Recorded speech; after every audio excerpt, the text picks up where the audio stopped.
പലർക്കും അവരുടെ strength and weakness different ആയിരിക്കും. പക്ഷേ ഇവരെല്ലാവരെയും പഠിപ്പിക്കുന്നത് ഒരു സെയിം സ്റ്റഡി മെറ്റീരിയൽ വെച്ചിട്ടാണ് അല്ലേ? സോ അത് ഒരു ഭയങ്കര ബുദ്ധിമുട്ടുണ്ടാക്കുന്ന കാര്യമല്ല. ടീച്ചേഴ്സിനും അത് ബുദ്ധിമുട്ടാണ്, സ്റ്റുഡൻസിനും ബുദ്ധിമുട്ടാണ്. പക്ഷേ നമുക്ക് ഒരു ക്ലാസ്സിൽ ഒരു സ്റ്റുഡൻറ്റിന് ഒരു ടീച്ചർ എന്നുള്ള രീതിയിലാണ് ക്ലാസ്സസ് പോകുന്നത്.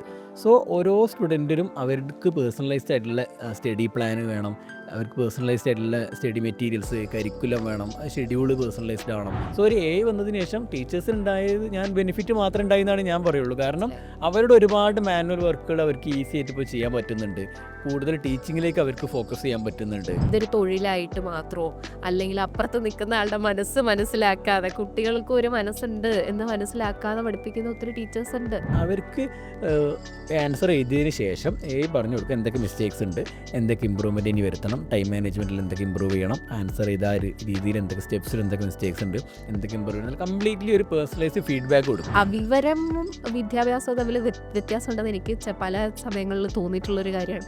അപ്പോൾ ആ ഒരു വിവരം എന്നുള്ളൊരു കാര്യത്തിലേക്ക് അച്ചീവ് ചെയ്യാനായിട്ട് വാട്ട് ക്യാൻ വി ഡു? ഈ ഒരു കൈൻഡ് ഓഫ് സ്റ്റുഡൻ്റ് ആണെങ്കിൽ എങ്ങനെയാണ് പഠിപ്പിക്കേണ്ടത്? കാരണം അവർക്ക് ടീച്ചേഴ്സിനാണെങ്കിലും ഈസിയാണ്. കാരണം ആ ഒരു അസസ്മെൻറ്റ് കഴിയുന്നതോട് കൂടി തന്നെ ആ കുട്ടീനെ എങ്ങനെ പഠിപ്പിക്കണം എന്നുള്ളതിൻ്റെ ലേണിംഗ് പ്ലാനും സ്റ്റഡി മെറ്റീരിയൽസും അവിടെ ജനറേറ്റ് ചെയ്തിട്ടുണ്ടാവും.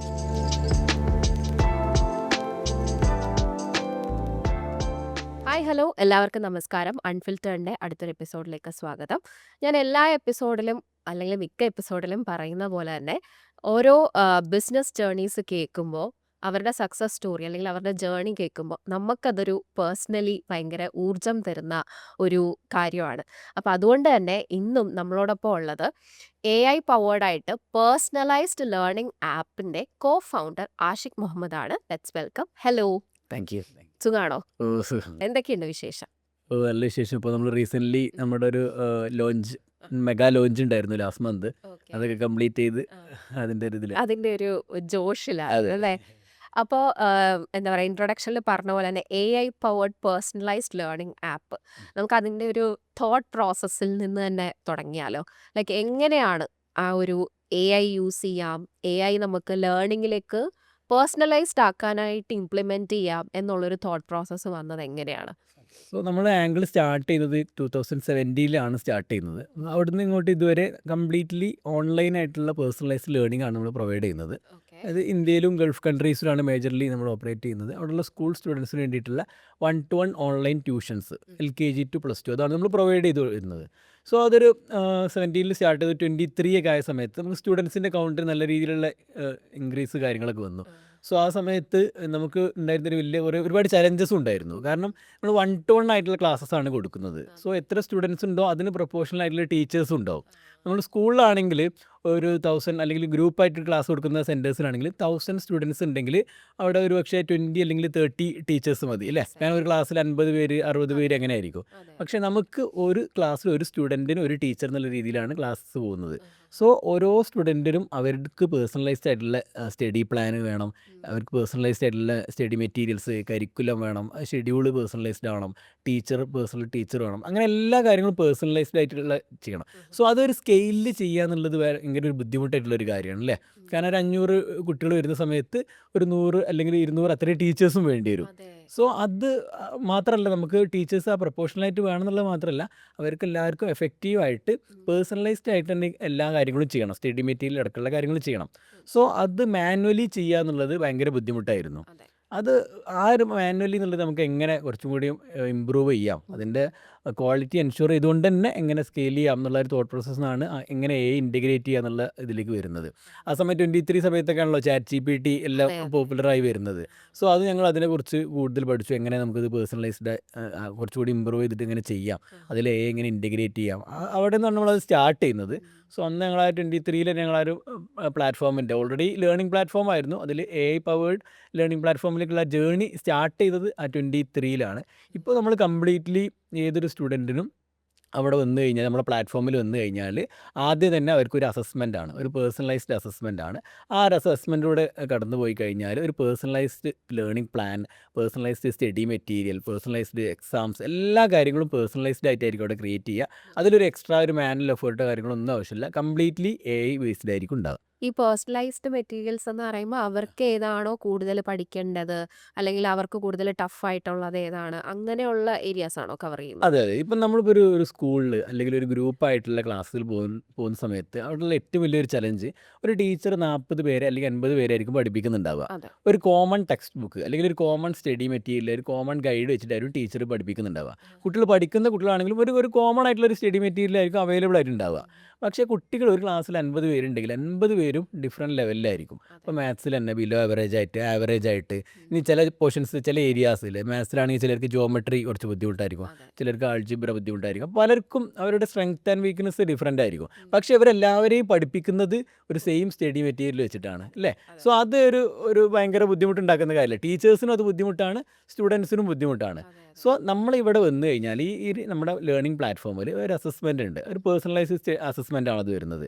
അവിടെ സ്റ്റുഡൻറ്റിൻ്റെ ആദ്യം നമ്മൾ ചെക്ക് ചെയ്യുന്നത് സ്ട്രെങ്ത് ആൻഡ് വീക്ക്നെസ് മെഷർ ചെയ്യുകയാണ്. അപ്പോൾ മാത്സിൽ അസസ്മെൻ്റ് എടുക്കുന്ന സമയത്ത് ഏതൊക്കെ ഏരിയാസിലാണ് വീക്കായിട്ടുള്ളത്, ഏതൊക്കെ ഏരിയാസിലാണ് കുട്ടി നല്ല പെർഫോം ചെയ്യുന്നത് ഓൾറെഡി അത് കംപ്ലീറ്റ്ലി മനസ്സിലാക്കിയതിന് ശേഷം എവിടെയാണോ വീക്കായിട്ട് വരുന്നത് അവിടെ കൂടുതൽ സ്ട്രെസ് കൊടുത്തിട്ടുള്ള സ്റ്റഡി മെറ്റീരിയൽ ആയിരിക്കും ജനറേറ്റ് ചെയ്യുന്നുണ്ടാവുക. ഫോർ എക്സാമ്പിൾ പറയുകയാണെങ്കിൽ ഇപ്പോൾ ഒരു ട്രയാങ്കിൾ അല്ലെങ്കിൽ ആൾജിബ്ര ആ ഒരു പോർഷൻ കുട്ടിക്ക് ഭയങ്കര ബുദ്ധിമുട്ടാണ്. സോ അവിടെ ആ കുട്ടി കുറച്ചും കൂടി സ്ട്രെസ് കൊടുത്തിട്ട് ബേസിക് ആയിട്ടുള്ള കാര്യം കൂടി അവിടെ ഇൻക്ലൂഡ് ചെയ്തിട്ട് ആ രീതിയിലായിരിക്കും സ്റ്റഡി മെറ്റീരിയൽ ഉണ്ടാവും. സോ ഒരു എക്സാമ്പിൾ പറയുകയാണെങ്കിൽ ഓരോ കുട്ടിക്കും ഒരു ടെക്സ്റ്റ് ബുക്ക് ഉള്ള പോലെ ആയിരിക്കും. അവർക്ക് പേഴ്സണലൈസ്ഡ് ആയിട്ടൊരു ടെക്സ്റ്റ് ബുക്ക് അവരുടെ എല്ലാ സ്ട്രെങ്ത്തും വീക്ക്നെസ്സും എല്ലാം മനസ്സിലാക്കി അവർക്ക് ഓരോ കുട്ടിക്കും ഒരു പേഴ്സണലൈസ്ഡ് ആയിട്ടുള്ള ടെക്സ്റ്റ് ബുക്ക് കിട്ടുന്ന പോലെ ആയിരിക്കും നമ്മുടെ സ്റ്റഡി മെറ്റീരിയൽസ് എല്ലാം ഉണ്ടാവുക. ഈ പറഞ്ഞ കുറേ കാര്യങ്ങളിലേക്ക് 2-3 ഫോളോ അപ്പ് ക്വസ്റ്റ്യൻസ് ഉണ്ട്. ഒന്ന്, ആദ്യം തന്നെ very good use of technology, അത് പറയാതിരിക്കാൻ വയ്യ.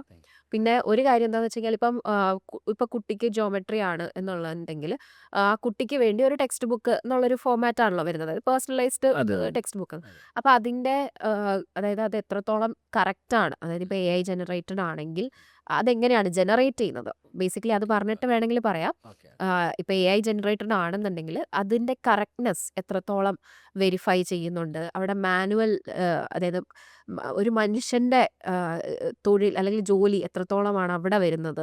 ലൈക്ക് നമ്മളുടെ മെയിൻ യൂസ് എന്താ, ഇപ്പോൾ ഒരു 100 പേര് വേണ്ടടുത്ത് 10 പേര് മതി എന്നുള്ളതാണ് ഈ ടെക്നോളജി ഇംപ്ലിമെൻറ്റ് ചെയ്യുമ്പോൾ. But still we need to verify the process. അപ്പോൾ എത്രത്തോളം ഹ്യൂമൻ റിസോഴ്സാണ് യൂസ് ചെയ്യേണ്ടി വരുന്നത്. And one more thing is, എനിക്കത് നമ്മൾ നേരത്തെ ഡിസ്കസ് ചെയ്തപ്പോഴും ഞാനിത് പറഞ്ഞിരുന്നു, നമ്മളെല്ലാവരും പേടിക്കുന്ന ഒരു സൈഡ് ഓഫ് ടെക്നോളജിയാണ് നമ്മളുടെയൊക്കെ ജോലി റീപ്ലേസ് ചെയ്യുമോ എന്നുള്ളത്. അപ്പോൾ ഇവിടെ തന്നെ നമ്മൾ കേസ് സ്റ്റഡി പോലെ നമ്മൾ പറഞ്ഞു 100 വേണ്ടിടത്ത് 10 മതി അല്ലെങ്കിൽ 20 മതി എന്നുള്ളൊരു സിനാരിയോയിലേക്കാണ് വരുന്നത്.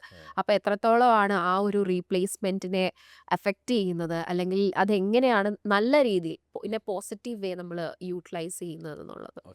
അപ്പോൾ ആദ്യത്തെ കാര്യം പറയുകയാണെന്നുണ്ടെങ്കിൽ ഇപ്പോൾ 23 ആളുകൾ സ്റ്റാർട്ട് ചെയ്യുന്നത്. സോ ആദ്യം നമുക്ക് ഒരുപാട് ഹ്യൂമൻ റിസോഴ്സ് അവിടെ ആവശ്യമുണ്ടായിരുന്നു. കാരണം ഇനീഷ്യലി നമ്മൾ ചെയ്യുന്ന സമയത്ത് ഈ AI ജനറേറ്റഡ് എന്ന് പറയുന്ന സമയത്തും കംപ്ലീറ്റ്ലി AI ജനറേറ്റഡ് അല്ല.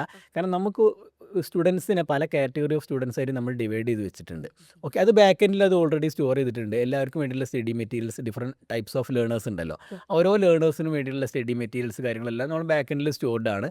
സോ അതൊരു AI പ്ലസ് നമ്മൾ സ്റ്റോർ ചെയ്ത ഡാറ്റ അത് രണ്ടും കൂടി മിക്സ് ചെയ്തിട്ടാണ് അത് ജനറേറ്റ് ചെയ്യുന്നത്. അപ്പോൾ ഇനീഷ്യലി അതൊക്കെ ഒരുപാട് ട്രയൽ ആൻഡ് എറർ ആ രീതിയിലായിരുന്നു. കാരണം എല്ലാം അസസ്മെൻറ്റ് നടത്തിയിട്ട് എല്ലാം കംപ്ലീറ്റ്ലി പ്രോപ്പറായിട്ടല്ലായിരുന്നു. അപ്പോൾ ആദ്യം ഇനീഷ്യലി കാരണം എല്ലാ AI മോഡൽസും അങ്ങനെയാണല്ലോ. കാരണം ആദ്യം നമ്മൾ ഒരുപാട് ട്രെയിനിങ്സ് അങ്ങോട്ട് കൊടുക്കേണ്ടതുണ്ട്, ഫീഡ്ബാക്ക് കൊടുക്കേണ്ടതുണ്ട്, ഒരുപാട് ട്രെയിനിങ്സ് കൊടുക്കാറുണ്ട്. അങ്ങനെ ഒരുപാട് ആ ഒരു പ്രോസസ്സ് കടന്നു പോയതിന് ശേഷമാണ് ഇപ്പം കാണുന്ന ആ രീതിയിലേക്ക് എത്തി. ഇപ്പം നമുക്കൊരു 98% നമുക്ക് പറയാൻ പറ്റും 100% ആക്യുറേറ്റ് ആണ്, പ്രോപ്പറാണ്, പേഴ്സണലൈസ്ഡ് ആയിട്ടാണ് പോകുന്നത് എന്നുള്ളത്. കാരണം ആ ഒരു ജേണിയിലേക്ക് എത്തിയത് പക്ഷേ ഒരുപാട് ഫീഡ്ബാക്ക് കൊടുത്തു, ഒരുപാട് ആ മോഡൽ നമ്മൾ ട്രെയിൻ ചെയ്തു. അത് നമ്മളപ്പോൾ ഓരോ സബ്ജക്റ്റിനും സബ്ജക്റ്റ് എക്സ്പേർട്സ് ഉണ്ടാവും. അപ്പോൾ മാത്സിൻ്റെ ആണെങ്കിൽ മാത്സ് നമ്മൾ ഒരുപാട് തവണ ട്രൈ ചെയ്തു, ഒരുപാട് മിസ്റ്റേക്സ് കാര്യങ്ങൾ ഇനീഷ്യലി വന്നു, അത് ഇമ്പ്രൂവ് ചെയ്തു, ഫീഡ്ബാക്സ് കൊടുത്തു മോഡലിന്, അങ്ങനെ ട്രെയിൻ ചെയ്തിട്ടാണ് ഇപ്പോൾ ഉള്ള ഒരു ലെവലിലേക്ക് എത്തിയത്. ഇപ്പം നമുക്ക് ആ ഒരു എല്ലാം പ്രോപ്പറായിട്ട് ആ ഒരു 98% ആക്യുറസിയിൽ നമുക്ക് കിട്ടുന്നുണ്ട്. പിന്നെ രണ്ടാമത് പറഞ്ഞ കാര്യം ടീച്ചേഴ്സിന് ജോബ് പോകുമോ എന്നുള്ള ഒരു കാര്യം പറയുന്ന സമയത്ത് ഇപ്പോൾ ഈ ടീച്ചേഴ്സ് ഇപ്പോൾ ഒരു സ്റ്റഡി മിറ്റ് ഇപ്പോൾ ഈ പോസ്റ്റ് AI 21-22 ആ സമയത്ത് അല്ലെങ്കിൽ കൊറോണയ്ക്ക് ശേഷമാണല്ലോ ഒരു ഓൺലൈൻ ക്ലാസ് എന്നുള്ളത് ഭയങ്കരമായിട്ട് ഇവിടെ ഒരു ബൂം ഉണ്ടായത്. ഓൾറെഡി ഒരു ഉണ്ടെങ്കിലും ഇപ്പോൾ നമുക്ക് ബൈജൂസൊക്കെ അതിന് മുന്നേ ഉണ്ട്. പക്ഷേ ഒരു വലിയ രീതിയിൽ എല്ലാവരും ഒരു ഓൺലൈനിനെ അക്സെപ്റ്റ് ചെയ്ത് തുടങ്ങിയത് കോവിഡിന് ശേഷമാണ്. സോ ആ കോവിഡിന് ശേഷം 21-22 സമയം, അതായത് AI വരുന്നതിന് കുറച്ച് മുന്നേ ചാറ്റ് GPT ഒക്കെ വരുന്നതിന് മുന്നേ എന്ന് പറയാം. ആ സമയത്തൊക്കെ ടീച്ചേഴ്സ് ഇപ്പോൾ ഒരു ചാപ്റ്റർ പഠിപ്പിക്കുകയാണ്. 10th ഒരു ടീച്ചർ ഫിസിക്സ് ഇലക്ട്രിസിറ്റി എന്നുള്ളൊരു ചാപ്റ്റർ പഠിപ്പിക്കുകയാണ്. അപ്പോൾ ആ ടീച്ചർക്ക് എന്തെങ്കിലും സ്റ്റഡി മെറ്റീരിയൽ ക്രിയേറ്റ് ചെയ്യണം അല്ലേ, പഠിപ്പിക്കാൻ വേണ്ടിയിട്ട് ഒരു പവർ പോയിൻറ്റോ അല്ലെങ്കിൽ എന്തെങ്കിലും യൂസ് ചെയ്തിട്ട് ഒരു സ്റ്റഡി മെറ്റീരിയൽ ക്രിയേറ്റ് ചെയ്യണം. ഒരു ചാപ്റ്ററിൻ്റെ സ്റ്റഡി മെറ്റീരിയൽ ക്രിയേറ്റ് ചെയ്യുക എന്ന് പറഞ്ഞാൽ ടീച്ചേഴ്സിന് ഒരു 2 ദിവസത്തെ ഒരു എഫേർട്ട് അതിനുണ്ട് അല്ലേ. കാരണം ആ ചാപ്റ്റർ കംപ്ലീറ്റ് നോക്കണം, ഇമ്പോർട്ടൻറ്റ് ടോപ്പിക്സ് മാത്രമായിട്ട് മാറ്റണം, അതുപോലെ അതിന് ഷോർട്ട് നോട്ട് ക്രിയേറ്റ് ചെയ്യണം, അതിലുള്ള പ്രീവിയസ് ഇയർ ക്വസ്റ്റ്യൻസ് കളക്ട് ചെയ്യണം, മോഡൽ ക്വസ്റ്റ്യൻസ് കളക്ട് ചെയ്യണം, പിന്നെ അതെല്ലാം അഗ്രിഗേറ്റ് ചെയ്ത് അത് ഒരു നല്ലൊരു ഡിസൈനിലേക്ക് മാറ്റണം. ഇപ്പോൾ ടീച്ചേഴ്സൊക്കെ ആകുമ്പോൾ മെജോറിറ്റി ആൾക്കാർക്ക് ഒരു പക്ഷേ ഡിസൈൻ സ്കിൽസ് ഒന്നും ഉണ്ടാവണമെന്നില്ല, അതിൽ വേറെ ആൾ ഡിപ്പെൻഡ് ചെയ്യണം. അങ്ങനെ അതൊരു വലിയ പ്രോസസ്സായിരുന്നു. അത് ഞാനൊരു എക്സാമ്പിൾ പറഞ്ഞു. അപ്പോൾ ആ ഒരു പ്രോസസ്സൊക്കെ ഇപ്പം 10 മിനിറ്റ് 15 മിനിറ്റ് കൊണ്ട് നമ്മുടെ പ്ലാറ്റ്ഫോം മാത്രമല്ല വേറെ ഒരുപാട് പ്ലാറ്റ്ഫോംസ് ഉണ്ടല്ലോ. ഈ സ്റ്റഡി മെറ്റീരിയലൊക്കെ ജനറേറ്റ് ചെയ്യുന്ന ഗാമ പോലുള്ള ഒരുപാട് പ്ലാറ്റ്ഫോംസ് ഉണ്ട്. സോ AI വന്നതിന് ശേഷം അവരുടെയൊക്കെ എഫേർട്ട് നല്ല രീതിയിൽ കുറഞ്ഞു. കാരണം അതൊന്നും ഡയറക്റ്റ്ലി ടീച്ചിങ്ങായിട്ട് ബന്ധമില്ലാത്ത കാര്യങ്ങളാണ്. സോ അവരതിനായിരുന്നു കൂടുതൽ സമയം സ്പെൻഡ് ചെയ്തിട്ടുണ്ടായിരുന്നത്. ഇതറിയണം എന്നില്ല. ഇല്ല, അതെ. അപ്പോൾ അവർ പഠിപ്പിക്കുന്നതിനേക്കാൾ കൂടുതൽ സമയം ഇതുപോലുള്ള അഡ്മിൻ വർക്ക്സിനായിരുന്നു ഈ ഓൺലൈൻ ടീച്ചേഴ്സൊക്കെ സ്പെൻഡ് ചെയ്തിട്ടുണ്ടായിരുന്നത്.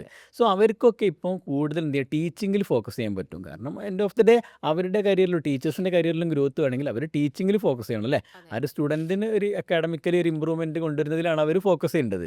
സോ ഒരു AI വന്നതിന് ശേഷം ടീച്ചേഴ്സിനുണ്ടായത് ബെനിഫിറ്റ് മാത്രമേ ഉണ്ടായെന്നാണ് ഞാൻ പറയുള്ളൂ. കാരണം അവരുടെ ഒരുപാട് മാനുവൽ വർക്കുകൾ അവർക്ക് ഈസി ആയിട്ട് ഇപ്പോൾ ചെയ്യാൻ പറ്റുന്നുണ്ട്. കൂടുതൽ ടീച്ചിങ്ങിലേക്ക് അവർക്ക് ഫോക്കസ് ചെയ്യാൻ പറ്റുന്നുണ്ട്. പിന്നെ AI റീപ്ലേസ് ചില കാര്യങ്ങളൊക്കെ റീപ്ലേസ് ചെയ്തേക്കാം. പക്ഷേ ഞങ്ങളൊരു സെക്ടറിലേക്ക് വരുന്ന സമയത്ത് ഞങ്ങൾ സ്കൂൾ സ്റ്റുഡൻസിനെയാണല്ലോ നമ്മുടെ ഒരു ഓഡിയൻസ് ആയിട്ട് വരുന്നത്. അപ്പോൾ സ്കൂൾ സ്റ്റുഡൻസിൽ അതായത് ഇപ്പോൾ എല്ലാ സമയത്തും ഒരു സെൽഫ് ലേണേഴ്സ് എന്നുള്ളൊരു വിഭാഗം എപ്പോഴും ഉണ്ട്. അവർക്ക് ക്ലാസ്സസ് വേണമെന്നില്ല. ഇപ്പം പണ്ടൊക്കെ ആണെന്നുണ്ടെങ്കിൽ നമ്മൾ ഗൈഡ്സ് ലാബറിൻ്റെ പോലുള്ള ഗൈഡ്സ് അതൊക്കെ നോക്കി പഠിക്കുന്ന ഒരുപാട് പേരുണ്ട്. അവർക്ക് ഇനി പ്രത്യേകിച്ച് ട്യൂഷനോ കാര്യങ്ങളൊന്നുമില്ല. അവർക്ക് ഒരു സെൽഫ് മോട്ടിവേഷൻ ഉണ്ട് പഠിക്കണം എന്നുള്ളത്. അങ്ങനെയുള്ളവർക്ക് പണ്ടാണെങ്കിലും ഇങ്ങനത്തെ ട്യൂഷൻ ക്ലാസ്സുകൾ ഡിപ്പെൻഡ് ചെയ്യാതെ പഠിക്കുന്ന ആ ഒരു പെർസെൻറ്റേജ് ഇനി ഫ്യൂച്ചറിലും ഉണ്ടാവും. അപ്പോൾ ഈ ബൈജൂസ് വന്ന സമയത്താണെങ്കിൽ അവർക്ക് വീഡിയോസ് കണ്ട് പഠിക്കാം. അവരാണെങ്കിൽ ആ ഒരു സെൽഫ് ലേണേഴ്സ് ആ ഒരു കാറ്റഗറിയിൽ വരുന്നവരാണ്.